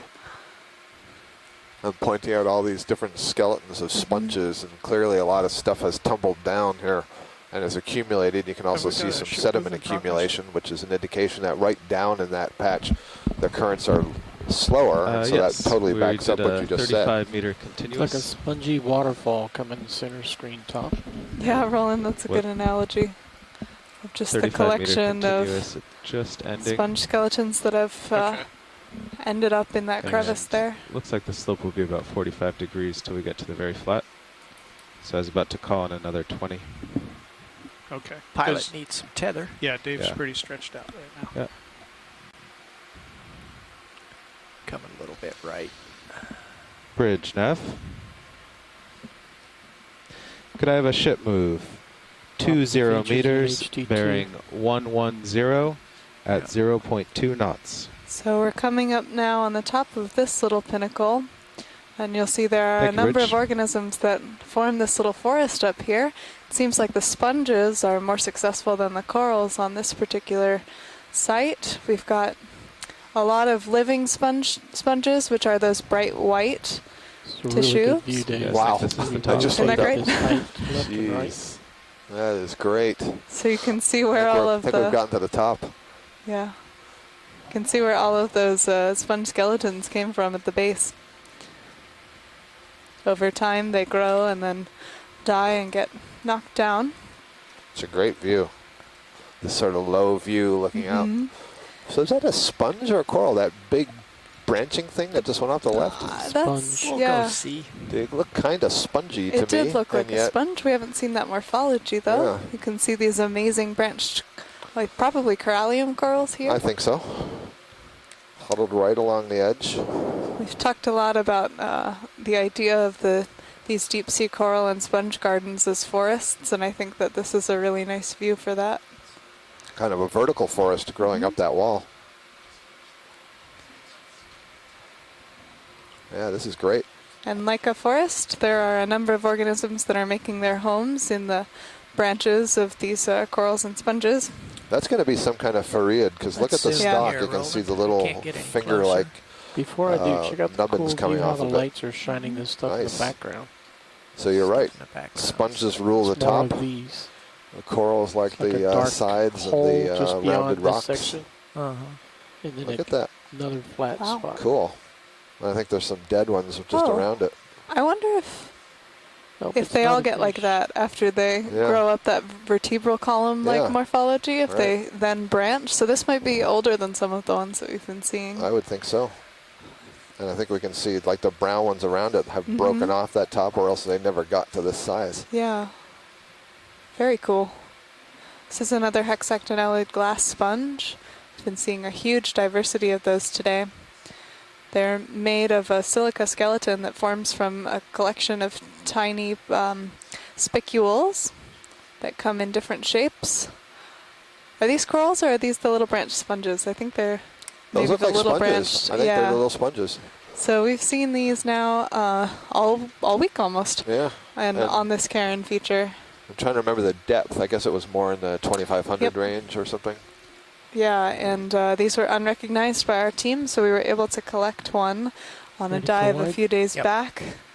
And we'll be able to get an ID out of that. For identifying a lot of these sponges, you need to look at those microstructures, those little silica spicules, and that will really give you an idea of what it is. Be very cool to capture some of those huge corals just off to the right, down the edge. This is a great dive site. Yeah. And it's really nice to see that transition. You know, we've been going up over all these steep areas with lots of these corals, and then we come onto this flatter area, and at least where we can see close to the edge, there's lots of sponges, and I wonder, you know, what's it going to look like as you probe further in? My expectation would be that there's going to be more sediment accumulation as you get towards the center, and far fewer of these corals and There should be some sponges and maybe some sea pens, but I fully expect the diversity to drop off a lot. In this view, we're getting a great impression of kind of the right morphology, the right shape to be at each spot. You get these wide fans over the lip there where this current is accelerated, and then kind of the more bulbous sponges down lower, and then the stalked sponges up at the top. It's very cool. Yeah, lest I get anyone too excited about traversing way across the plateau, do be aware that we are coming up off the bottom quite shortly. We are going to be doing a series of midwater transects so that we can get some good images of the stuff in the water column. You know, we do see snippets of these as we're descending, but we're moving through the water column so quickly, it's hard to be able to focus on them. So what we do instead is on the ascent, we'll stop at 1,200 meters, and then we'll move horizontally through the water column for about 10 minutes, and the pilots will do their best to, the pilots and videographers will do their best to zoom in and focus on some of the animals so that we can enumerate those. Then we'll go up another 100 meters to 1,100 and do it again, and we'll do that 5 times. And so the time that it takes to do that, we have to subtract from our time on the bottom. So we come up a little bit earlier today to allow us to explore some of the water column, which is, we've said several times, is full of stuff. We just don't usually get the opportunity to see it. And there's some, if you think some of the creatures down here are alien, you should see what's in the water column. See the cliff in the background? It's great to see how far the sponge forest here extended along the cliff. Yeah, and then, you know, behind it trails off. Pilot's nav. Hey, Andy. We've come up now to 1,880 meters. My understanding is we're going to starting at the bottom of that cliff at 2,132, and then it takes about this an hour. Is go ahead. Yeah, so another one of the bottom about an hour early. Those sponges with the big tree-like. So those are maybe those Whoa. Tritoplura. Look at the size of We have that. 6 minutes right now? Yeah. Okay. Jeez. I need to go. I need to put my treasure away, and I'm going to hide behind this cliff right here and get in the current shadow. Seen an amazing diversity on today's dive. This will I'm going to just provide some very cool information. This flat top seamount feature is very large, and so important to point out that the edges of this ridge cover a really wide area. So it's interesting to note how ideal of a habitat they are for sponges and corals, and how important this feature is for kind of the overall diversity of the area. To swim off in the direction we haven't seen as we come up the bottom, that's ideal, but I understand if we cannot. I'm not sure what the unseen direction is, but let me get up I guess here. away from the cliff. Dave, I need to make a full rotation to the right. All right. Let me back up to you. We've seen a huge diversity and abundance on this dive, on this wall feature coming up onto this plateau. In, I think, every group of organisms. We've got the sponges, very high diversity, huge diversity of corals, 4 different families of fish, a swimming polychaete, a number of anemones, hydrozoan jellyfish. Okay, you should be able to pull up and get your spin now. Yep. Just put some distance between us. 13, 14. So Dave, if I could be more explicit, I meant to the east. And To I the east, yeah, and I understand if that's not possible. to give Yep, no worries. co-pilot a little tether so he could get himself untwisted. I just wanted to be more articulate. Yeah, I didn't have tether to get any farther east earlier. But Well, actually, you're going to run off to the west. Oh, I've been directed off to the west. Okay, copy that. From when, but before I go, I will run off to the east as far as I can, and give you a look at that cliff there. There was Yeah, I don't want to be greedy. We got that Chrysogoria, so. We got a lot of really great information from this dive. Yeah. I mean, already you can see Yeah. just how it changes from going on to the flat. And very interesting to see those large branching, what we think might be Tritoplura sponges. Is somebody trying to call in? Okay, Dave, I have the twist out of the 6.8 and... Okay, and I will work over to the west and I show Scott this little dropped out, so I called back in. bit you will here. make a... Copy that, you need Jasper. to make a full rotation Jasper, to we're the getting right. set to move off the bottom, and I at least know this about geology, that there are no rocks in the water column, but we will spend about an hour in the water column doing some transits. We did manage to get 2 rocks today. Look at that sponge. You can see the collection of the little branching sponges that form on the edge of these rock features. So that's very interesting to see. They kind of make this little picket fence type formation. Yeah, that's great. So Scott, that was the next step up had we continued eastward. So we have 2 flat. Right, we had like a false flat and then it steps up again. Yeah, and it may do that several more times. Sure. But that was the change from vertical to horizontal. I'll tell you what, I've seen enough that I think there's a lot of encouragement from somebody to come back here in the future and study this a little bit more, because there's a lot of interesting stuff going on.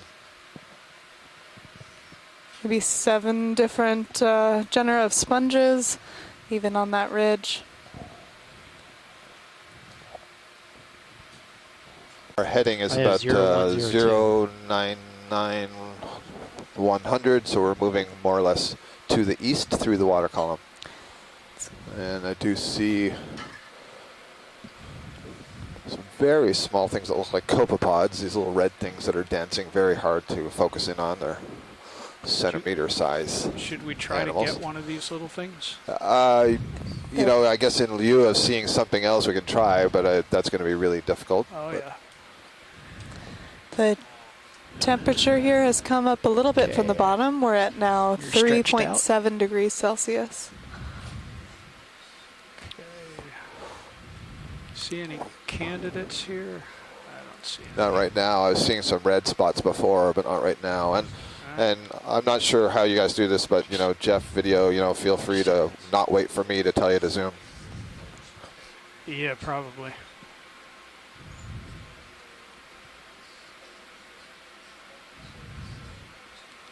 Yeah, Sirius is heaving almost 5 meters today.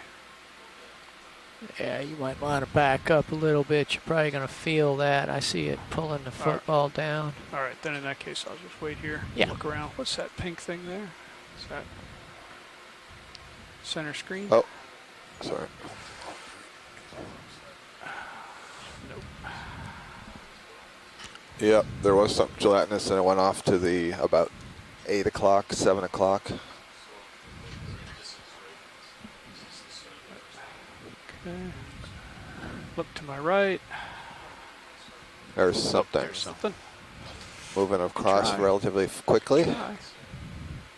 Wow. And Go deked ahead, you out. survey 2. Yep.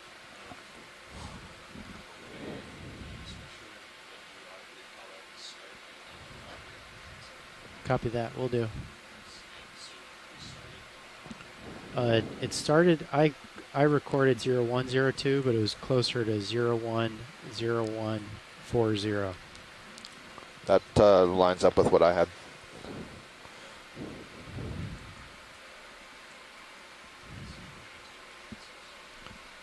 That's right. My good distance in front of you, Dave. Yeah. All right, cool. Basically, you want that football sticking up pretty high behind you, or get pulled all over the So place. how about we try one of these spots right in the center to see what as it comes in towards us. Go ahead, Jared. Let's see if we get this.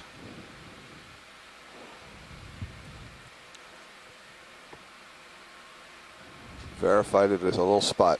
There it is. Oh.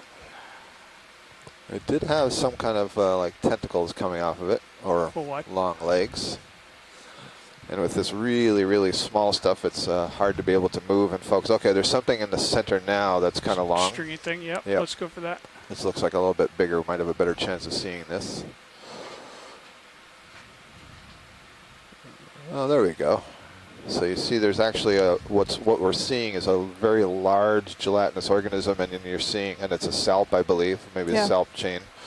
And the pink spots are at the heart of each of those salps. These are a type of tunicate They're related to the benthic sea squirts. Yeah, well, okay. These can get much larger and often act as a way to get food to depth pretty quickly because they kind of accumulate organic matter and then eventually sink down and can be kind of massive deposits of organic matter for the seafloor. Turn right. Pink dot. Upper screen. Tilting. A lot of the organisms that you'll find up in the water column here are basically concentrating. They have some mechanism of concentrating the food particles. You'll notice, yeah, a lot of marine snow here in the water, all of these particles, and these are always being reprocessed at every depth as you go down. You do get an exponential decline in the amount of the amount of particles in the water column as you go deeper. Some of the things you see may be small copepods or other crustaceans or even small fish, but some of it is just organic particulates, so basically the byproducts of sloppy feeding or dead animals that are sinking through the water column, and there could be mucus colloids that bind up other particles, and then you have bacteria growing on all of that, and so this so-called marine snow itself becomes a rich organic food source for organisms that are able to collect it out of the water column. And you do get free-living microorganisms in the water, but I think the understanding now is that a lot of those microbes are really relying on these particles in the water to attach. 6 o'clock high. That's a kind of an interesting idea too when you think about marine microbiology, that how do you, hang on a second.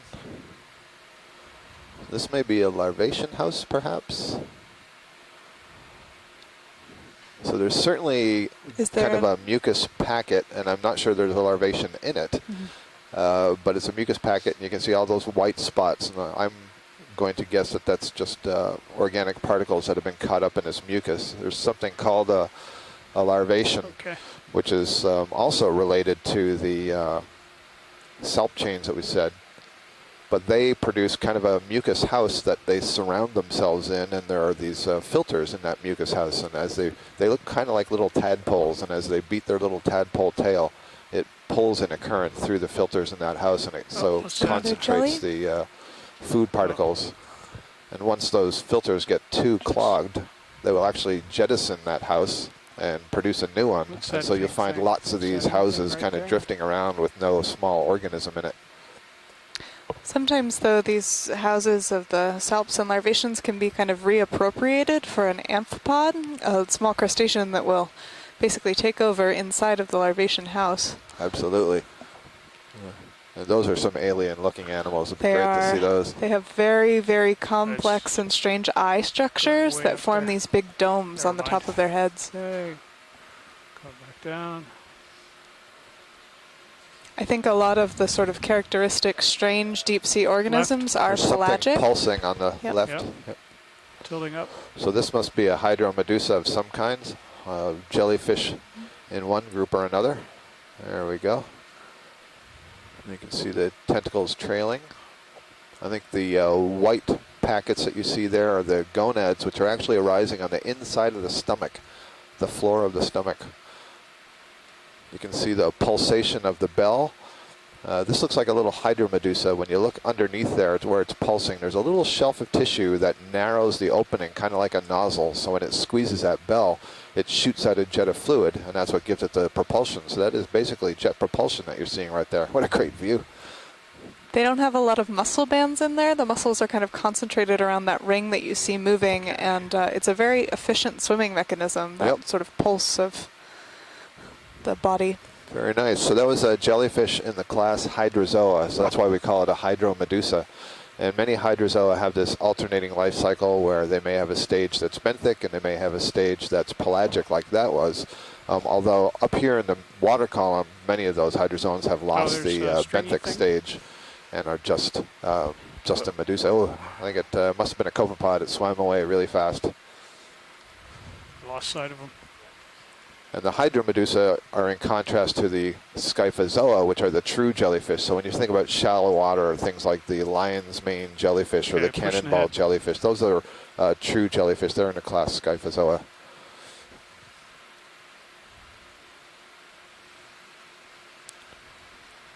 So they're basically both have that little bell that they squeeze, but there are a variety of smaller anatomical differences that separate them.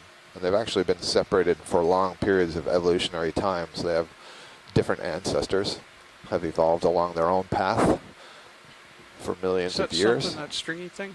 Yep. Might be another salp. I think it went past you. I think I saw it go up and over. Okay.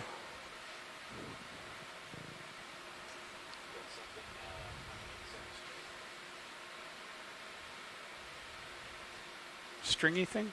Yeah. Ah, yes. Good eye, good eye. Another jelly. Oh, outstanding. Look at the tentacles on this one. He's just kind of hovering right there. I don't recognize this one.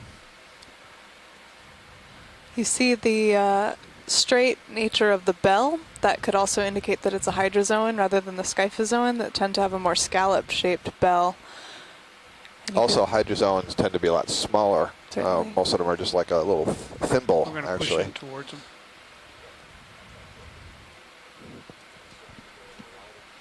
I might need you to, but...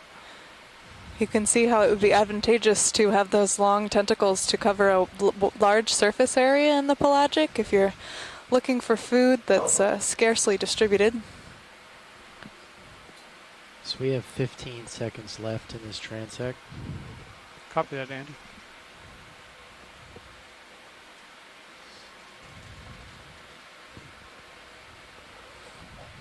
These small jellies are all plankton, which means that they can't swim against the current. They are kind of beholden to the current environment around them. Oh, great. You see the reflection, the iridescence there? Nice. No, you just...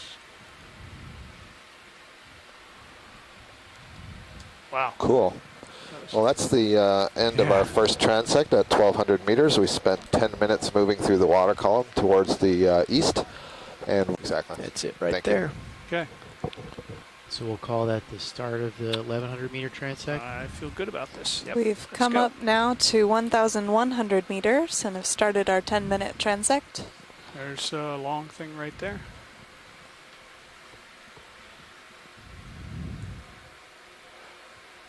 This may be a ctenophore. Stand by.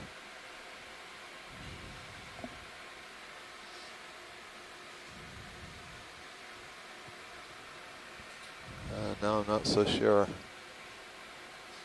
That looks like the lure part of some beast up above. Let's tilt up and look at the top of it. Yeah. Don't bite. Some kind of trailing tentacle from something. Wow. Could it be a very long self chain? It didn't quite have the individual colonies. Right. So is there something right at the top there? The end.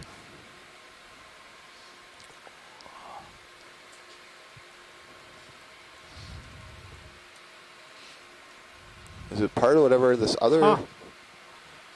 Wow. Huh. Yeah, it's long. So the only sort of structure was at the base there. Okay. It's too thin to be a pyrosome or any of the other long, I agree, gelatinous ones. It appeared to have like marine snow sucked to it too. Yep. So I think it might have been a feeding tentacle or something that got separated from its the rest of it.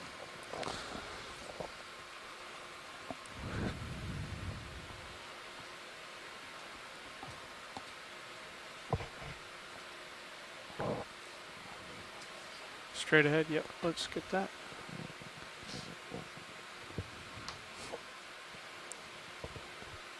This kind of looks similar, just not as long, but it's got that same yellow blob at the bottom.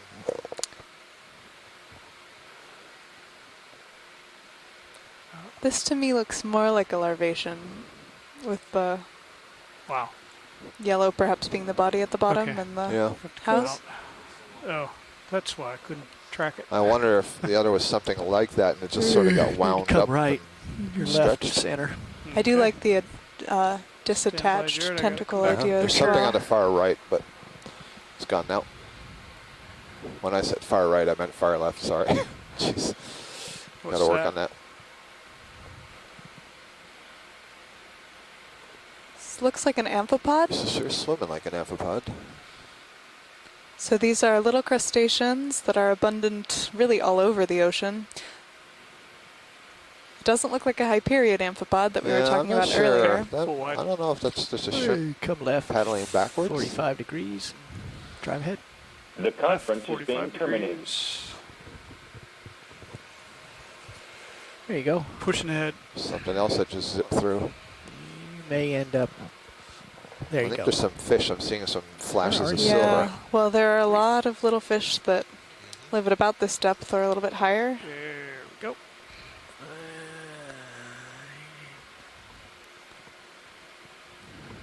Just at the left edge of the sonar. There you are in the picture. Yeah, I got You can pretty see off even track. I already gotta how get back in here. populated the water column is. There you go. My co-pilot's keeping me out of harm's way here. You can see Sirius and the starboard All right, camera right there. now.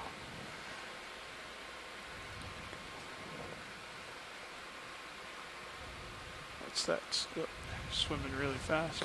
Moved like a There's another one. copepod, kind of jerkily.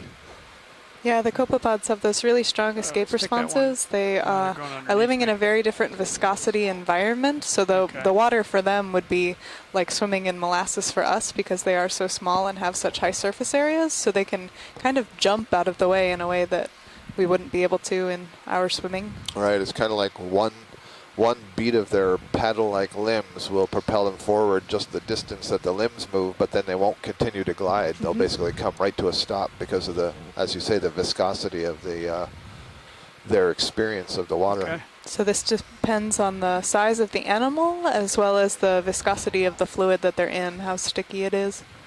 Reynolds number. Comes something on the center now. Yep. Nice. Wow.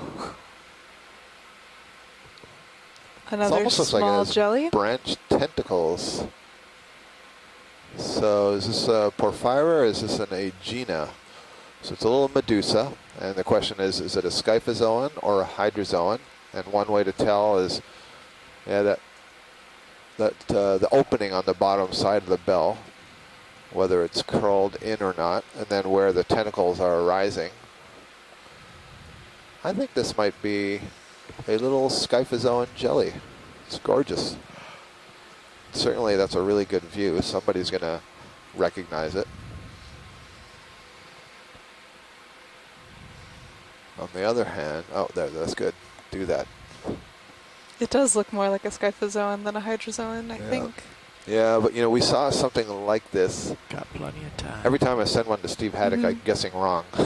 I know there's some variation, and it's... Yeah. You know, when I see that groove there that separates the bottom part from the top part, that says to me coronate jelly. Yeah, so there's a whole group of the coronates that are, I'll say common in the deep sea. Okay. But the way, the placement of where those tentacles are rising, that's what I'm not too sure about. Very nice, great view. I'll put coronate in quotes. Push out a little bit. I came down to follow you. Okay. 62 degrees. Pushing out.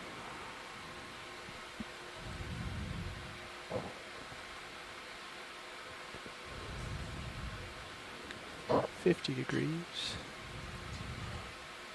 You can tell that some of the first things that we're cueing in down here is how the organisms are moving. There's kind of very different forms of locomotion between the fishes or the different crustaceans and the jellies. So often, even before you can see the detail of the animal itself, you can get an idea as to its identity by the way that it moves.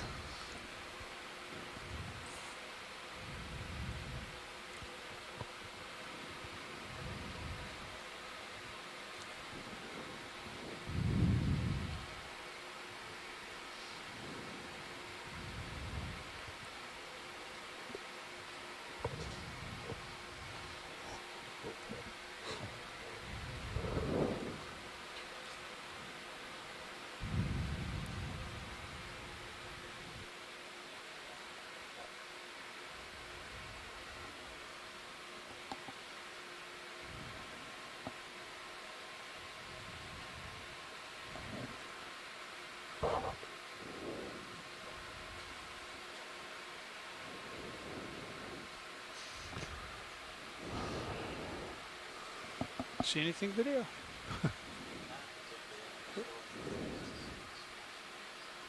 Okay. What's up It's here? 11 o'clock. Yep. This kind of looks like a mucus string again Okay, that go has ahead. something embedded in it. That could be a salp chain. Oh, I think so. You can see the different individuals that make up the colony. So each one of those individuals is capable of filtering water through a gelatinous tunic that it's in, a surrounding tunic. And you can think of a series of little barrels. 1 minute remaining. And those pink parts that you see are inside the barrel. And they're generating flow through the barrel, and all the barrels are connected to one another, and they're basically gelatinous. And that's the basics of what a colonial salp chain is. These can get huge. You get these colonies that can Okay, let's be go again. at least 10 feet long, I think. These are chordates, so these are in the phylum Chordata. Which is the same hard to phylum that you and I are in, That's correct. Tilt it all even the though way they down maybe now. look a little different. They look a lot different. But their Too far larval away. stage has some similarities to Alright, some of the time to early come up. vertebrates. Yep, Okay. that's the end of the transect. That's that, 10 minutes. Yep. All right. So that is the end of transect number 2 at 1,100 meters. We will head now to 1,000 meters.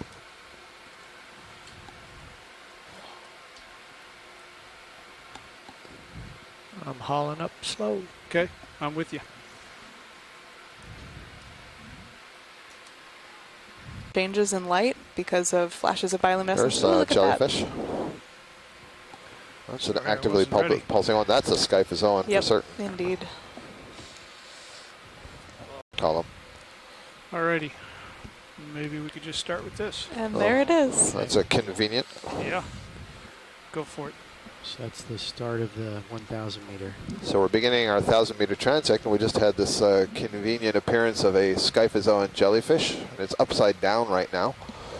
So I say upside down. It has a bell, or what's called an umbrellar surface, and then usually hanging down from that is the tentacles and the arms. There's a structure called the manubrium, which is kind of a muscular area around the mouth that may hang down from the bell, and sometimes those are elaborated into arms. This looks like it has a very long trailing that's tentacle. Very interesting. Yeah.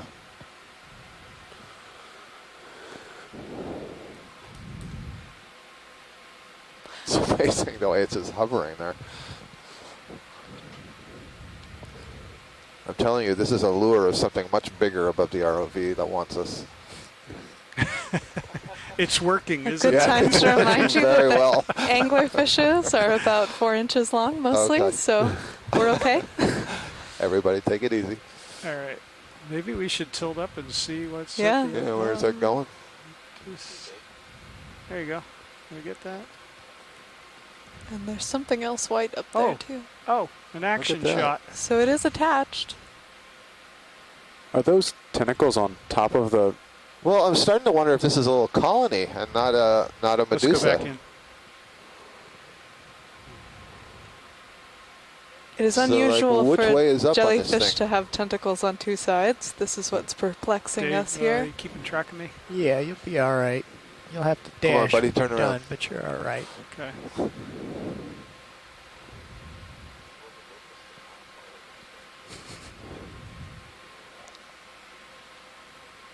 You can tell that we're stumped. So I think I'm going to go back to this is a scyphozoan, but the only other possibility I can think of is something like Velella, which is this interesting. I think it's called the by the wind sailor. You see it up in the surface waters. And some people think it's a jellyfish, but others think it's such a highly bizarre modified colony that it eventually looks like an individual now. Are there deep water forms of those? I thought they have were no pretty idea. strictly surface. So well, certainly Velella, but Yeah, I don't know what this is. 090. Very interesting. It's cool. Great way to Glad I start got our to see it. 1,000 meter transect here. Dash.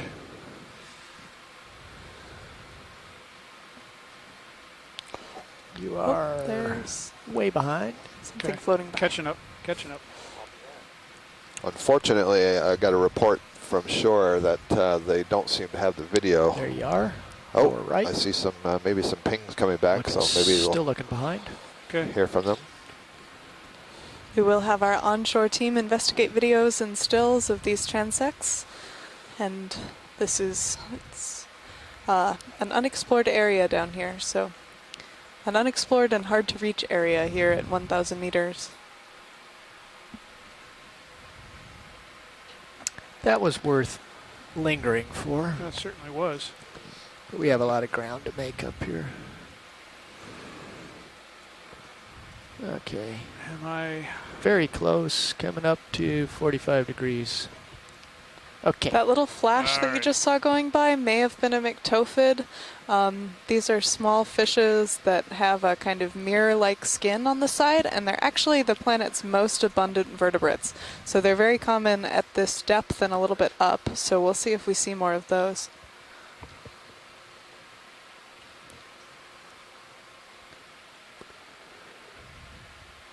video? What's this string here at 9 o'clock? Right about here. Coming up to it.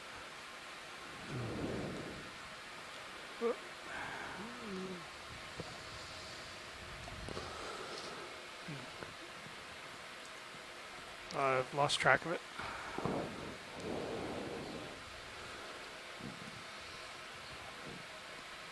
Pushing ahead again.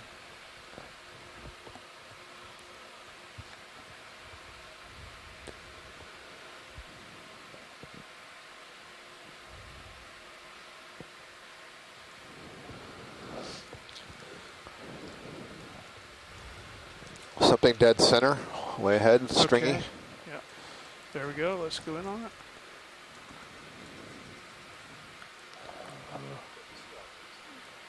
Well, the other one was, that looks like a larvation house. Okay, I think well, the other one let's was grab more that. interesting. Oh. Yeah, that's a larvation house. If you can get the other one. Okay, let's go full Thanks. wide. Where's the other one? It was to the left. And Scott. do you still see it? I do not. Yep. That? This time I was right. It was to the left. Ooh, Keatingnath? Keatingnath, I think. Yeah, good call, Brian. So Keatingnaths are arrowworms, and they are predators, and they're sit-and-wait predators. And this is, and there's also a jelly just below it. So they're sit-and-wait predators, and they usually hover just like this in the water column, and they will have they have a very muscular tail, and you'll see there's some side fins on it that they will kick And I'll try to keep and flying dash out forward to capture their prey. They have some rather long spines around the mouth. That's their name, Ketognath. The keto is referring to those spines. Nath is referring to the jaw. Seem to be going the wrong direction And here. in those spines, they also have a tetrodotoxin, a poison that's the same or a similar compound to that found in pufferfish, and that can be used to stun the prey.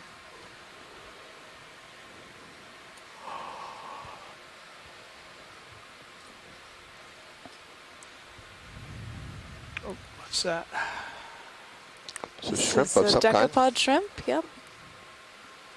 You can see the long antennules.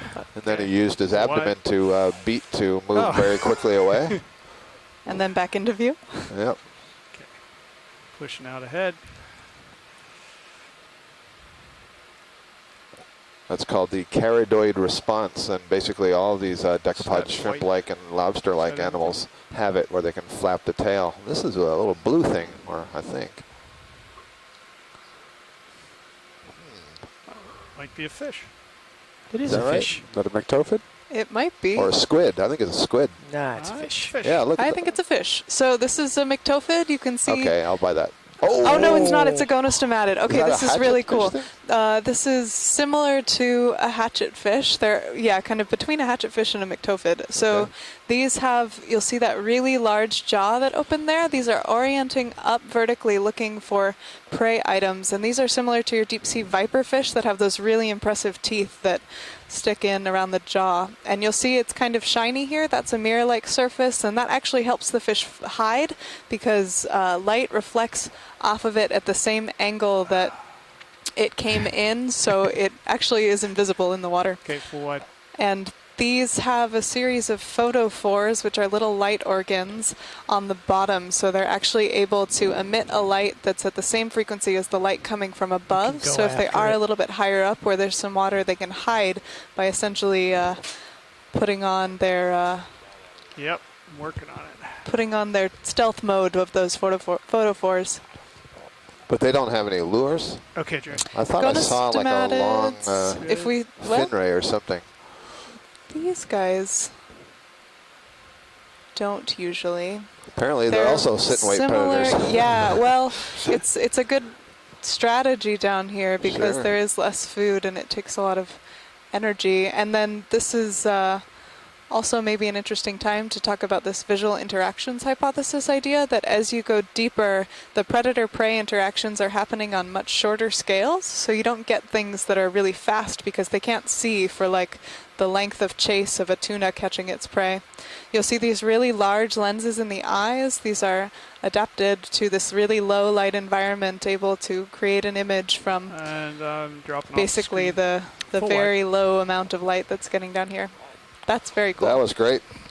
Come to 045 and drive. Midwater transects are fun. Indeed. Yeah, we've got 30 seconds. It's the mystery of left, seeing so what's out in the darkness there that'll be 10 and then actually seeing something. So what kind of fish? Gonostomatid. Gonostomatid, thank you.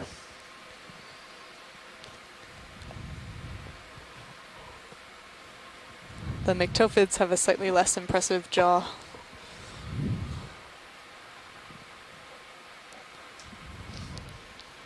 So that's 10 minutes. You'll see that we come across those fish kind of rarely, but they're actually so abundant that you can pick up their little swim bladders on sonar if you run at the right push frequency. into position. I'm looking straight down at you. Oh, okay. Pushing ahead. Just got an altitude lock off you. So that tells you where you are. Okie dokie. Still pushing ahead.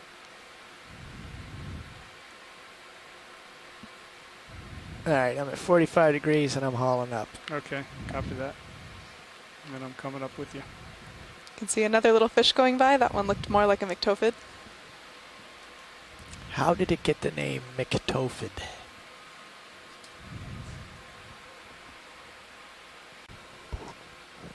Survey 2, we'll call that the beginning of the 900 meter transect. Video.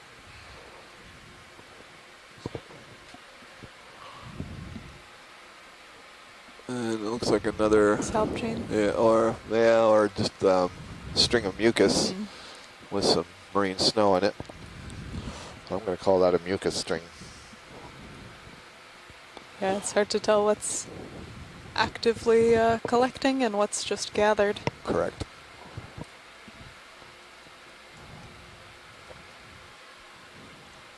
I don't mean correct. I mean agreed. Sorry.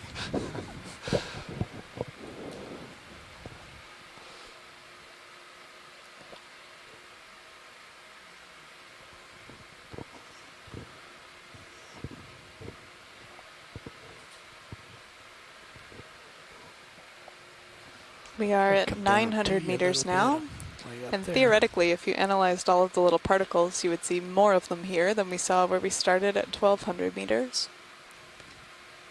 Because again, they are all sinking from the surface above.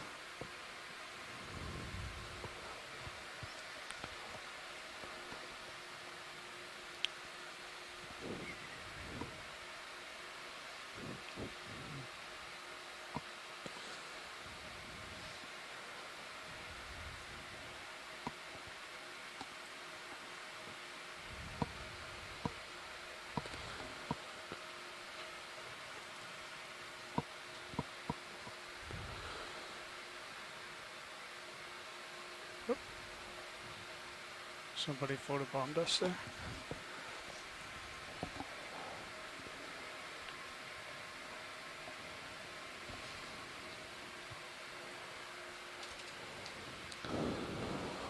Was it the shrimp in the 1,000 meter one? Yeah.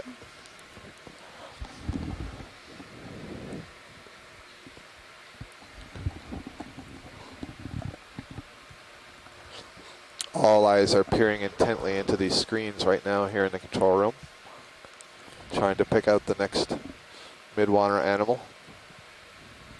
I have to admit, when we're ever doing these midwater transects, the theme of Jaws, however, likes to play on the back of my head as we're peering off into the distance. Absolutely, it's mysterious out there.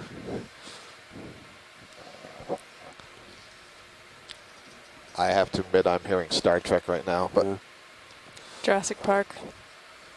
Okay, I don't get that one. It was stuck in my head earlier. Okay. Working man's dead.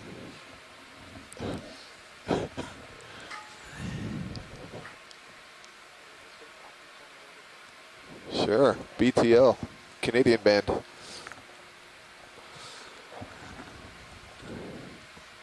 Something at 11 there o'clock, goes a fish. 12 o'clock, string, right in the center. Good, easy.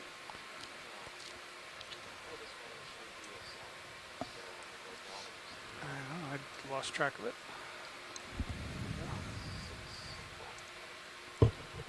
Coming down.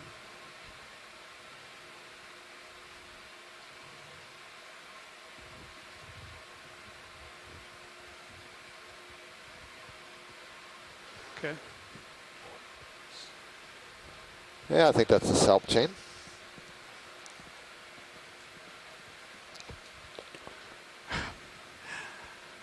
Okay, my 9,000-pound camera. Yeah. I think the importance of those You're way salp out chains there. and kind of Getting a collecting little organic matter is okay. just only now being understood a little bit better. There's a fish. Sorry, I didn't see it, Mackenzie. Oh, it's still out center, Oh, yeah. like right where Okay. the lasers Yep. are. Coming down. Yeah, Right. it is fast. That shiny surface lets us know that it's either a myctophid, a gonostomatid, or a sternoptychid. These sternoptychids are the hatchet fish. Okay. Coming back to the left.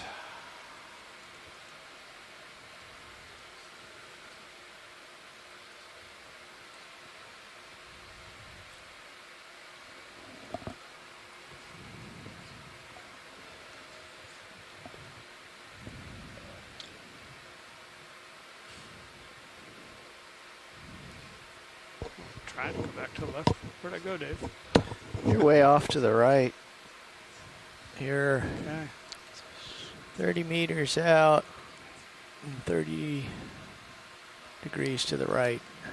There you are in sonar. Okay, coming back into you.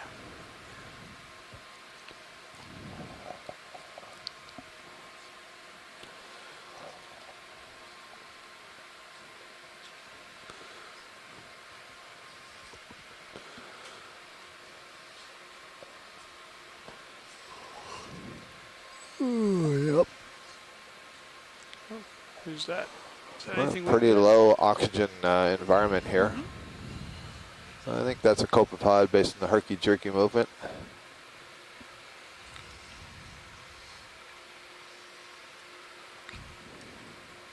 It's moving faster than I can rotate my Yep. camera. And then he stopped and started to sink back down. That's pretty characteristic.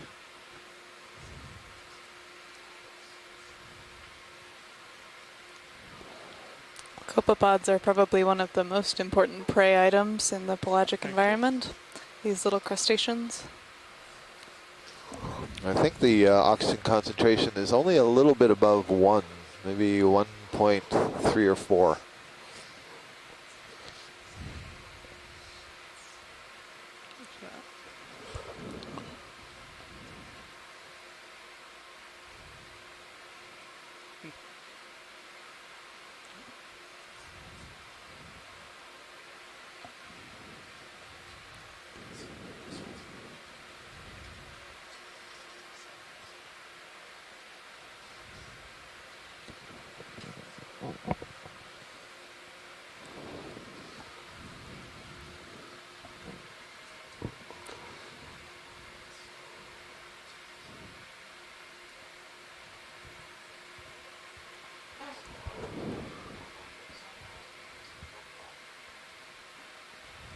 Just maybe another little Medusa here.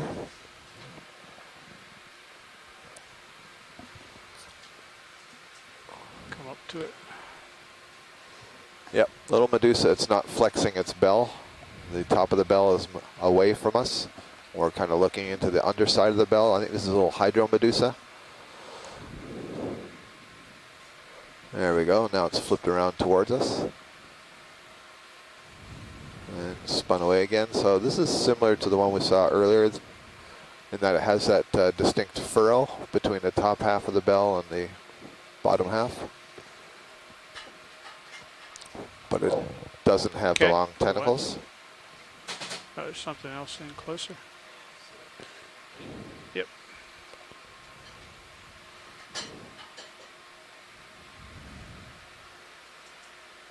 Whoa. A little, perhaps an amphipod. Oh no. It could be.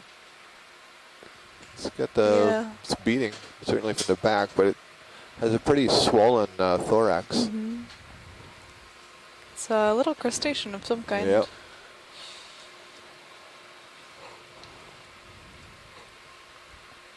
I think a mysid. You think? Well, hard that's to a follow pretty that. good guess.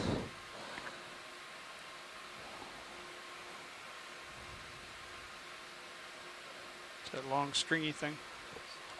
Okay.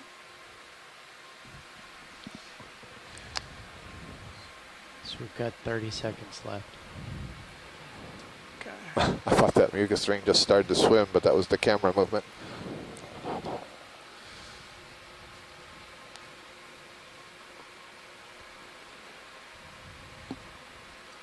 Bridge, you're trying to reach nav.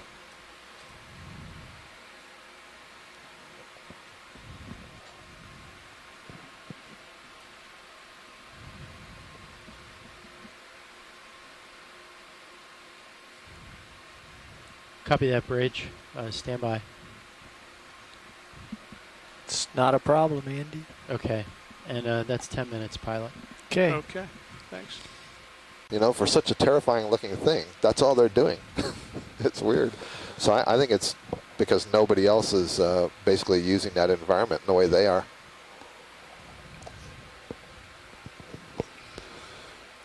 All right, so we're at 800 meters. Yep. And here we go. Another Keating nav.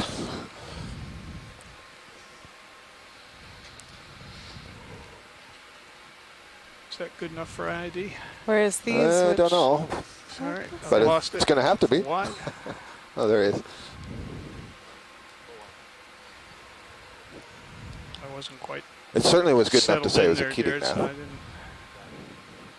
One of the things people look at in the Keating nav is how big is, there's a Looking separation back at me. between different, there's 3 trunks of the body. All right, you got to And get it's out how of there. big is the last Okay. trunk relative to the middle trunk. And it's the last trunk that have the gonads in them, at least for the females. And drive ahead at 4.5. So I think if we were talking about the vampire squid, Too something far that off to looks the sort of right. scary but is really quite benign, the Keating nap would be kind of the opposite side of. Yep. Those are actually quite voracious predators. There's another fish that just went off to the left. Well, they look kind of scary if left you and look at get them close yourself up in at the the head center end. before you chase the next thing. Okay. You're way too far out there.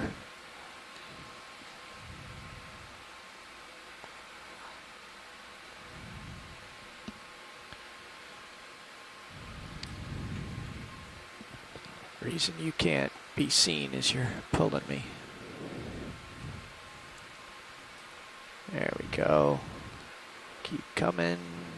Okay, Andy, let's start this one over because I wasn't really ready and I Copy screwed that. up.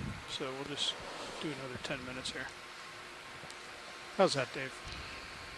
Little Okay, bit so we're closer resetting back to ourselves me. to begin this transect anew. That's right, There actually. you go. That's what Okay. pilot requested. Yep. I'm just stating it for the video. Oh.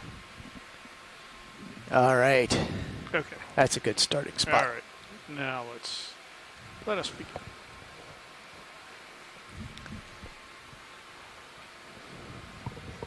We are now at 800 meters. There's something at the top left, top right of the screen. Just went off. Stringy. There it is, kind of in the center. That was on the other side. Nav survey 2. Survey 2 nav.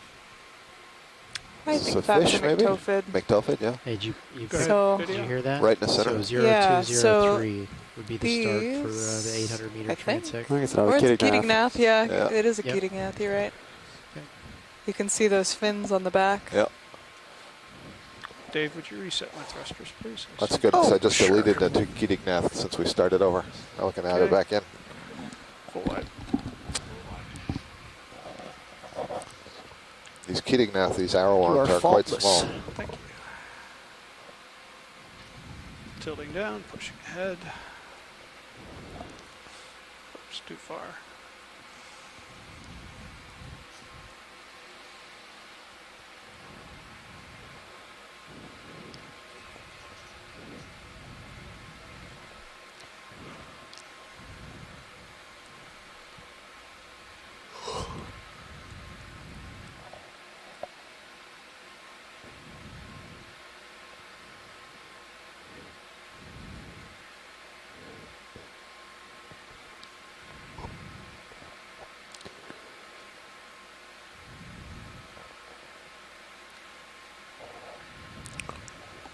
Is that a copepod? I can't tell if that's close or fall. Yeah, go ahead.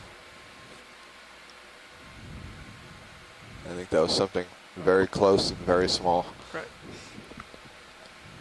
Full what? The perspective does become a problem when you don't have the topography to orient against. Sure. That was a copepod that just started.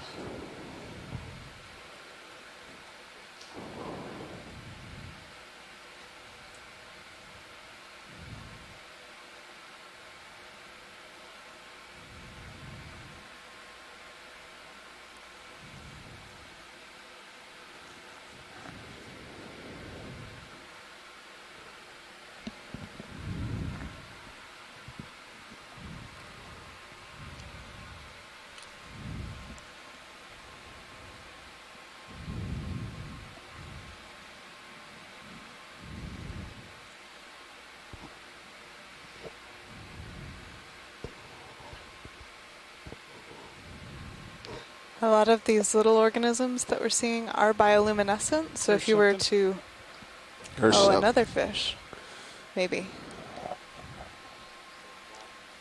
Snipe eel? Perfectly positioned. Doesn't have ahead, the snipe eel face. Okay, I can try to back up, but I Or don't maybe it is a snipe eel. So we're looking at that nose, yeah, so this is a snipe eel. These are of the genus Nemicthes, and they have that really sharp needle-nosed point, and you see they orient this way in the water so that they can avoid being seen by things that would eat them from below. There it goes. There's something else just to the left of center. Above? Yep, it's almost right in the center, just above your lasers now. Okay. Go ahead. Coming up. I seem to be good at finding the inert mucus.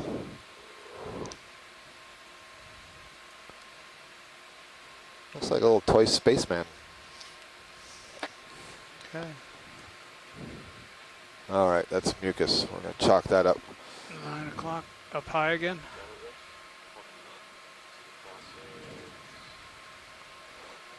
Yep. Yep. Okay. Pushing towards it. Go ahead.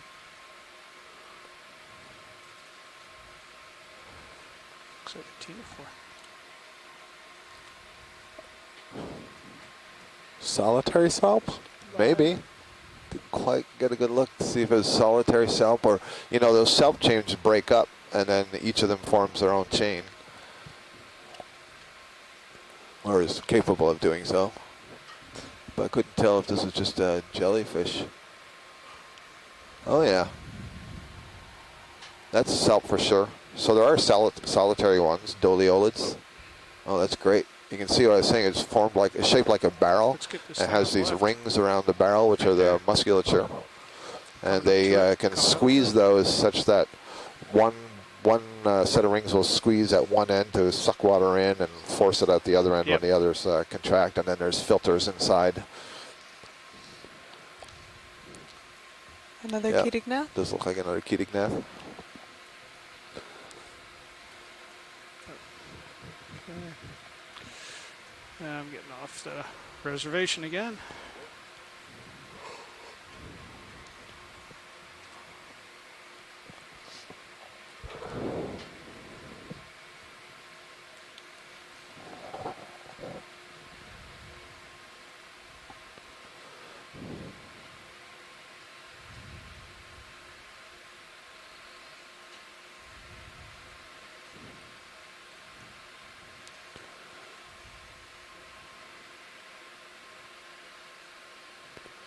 Back in here where I can be seen.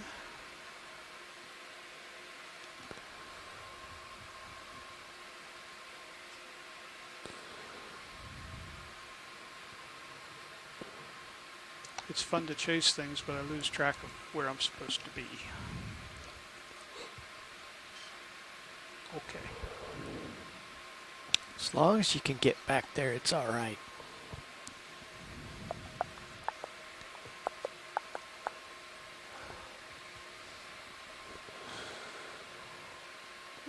There's a larvation house on the left side.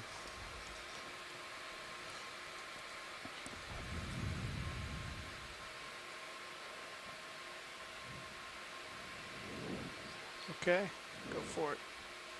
No, that's not a copepod. That is probably another Echinoderm, I'm guessing.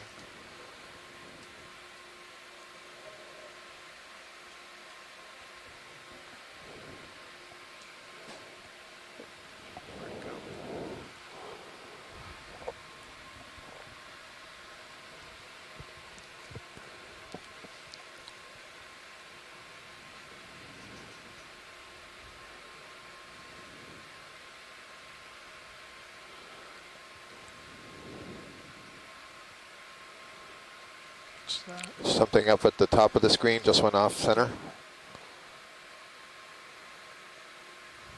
Yep, still in the center. Okay,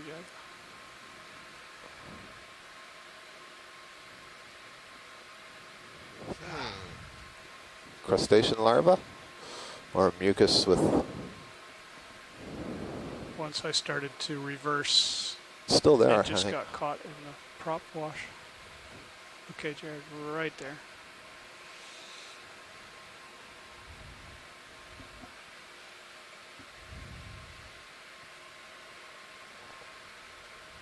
Nope. Huh. Sorry. Yep. It's also possible as a mucus string with a couple of just very bright particulates cut up in it.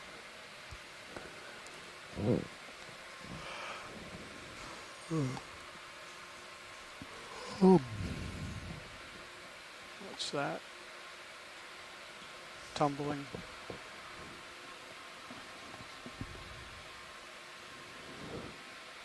Oh, I've just created a big eddy in front of me now.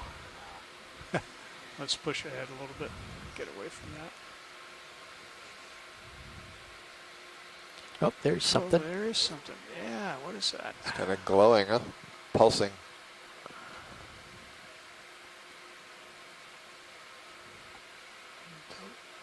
Yeah. Maybe over to the right under your skid? Or did you come? You already came right. Okay. It gave you the slip. It did. Is that it? Nice. Like, snap zoom that. That's something else. Looks like that red Echinoderm again. Mm-hmm. Okay. Turn it back to the left. Direction I'm supposed to be moving. Okay. Though we haven't seen very many of them, are actually the planet's most abundant vertebrate. That's funny, isn't it? Hard to see, but they're way out. They're all out there. This looks like another gonostomatid based on that really long jaw.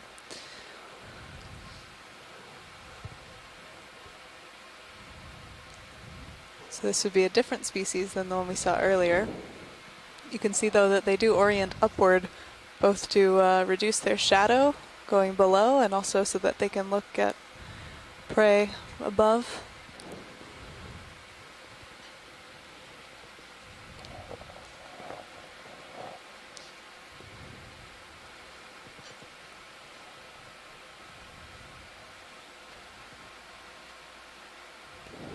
I've never seen one of these alive. It's very cool.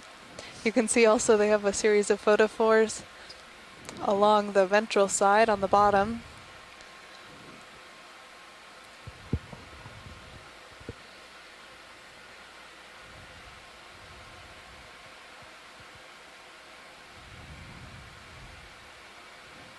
Probably trying to decide just what set of photophores it should be flashing at the ROV. So there's been really cool experiments where you change the light environment on some of these fishes, such as the hatchetfish and the myctophids and these gonostomatids, and they actually respond very quickly, and you can actually watch the photophores change.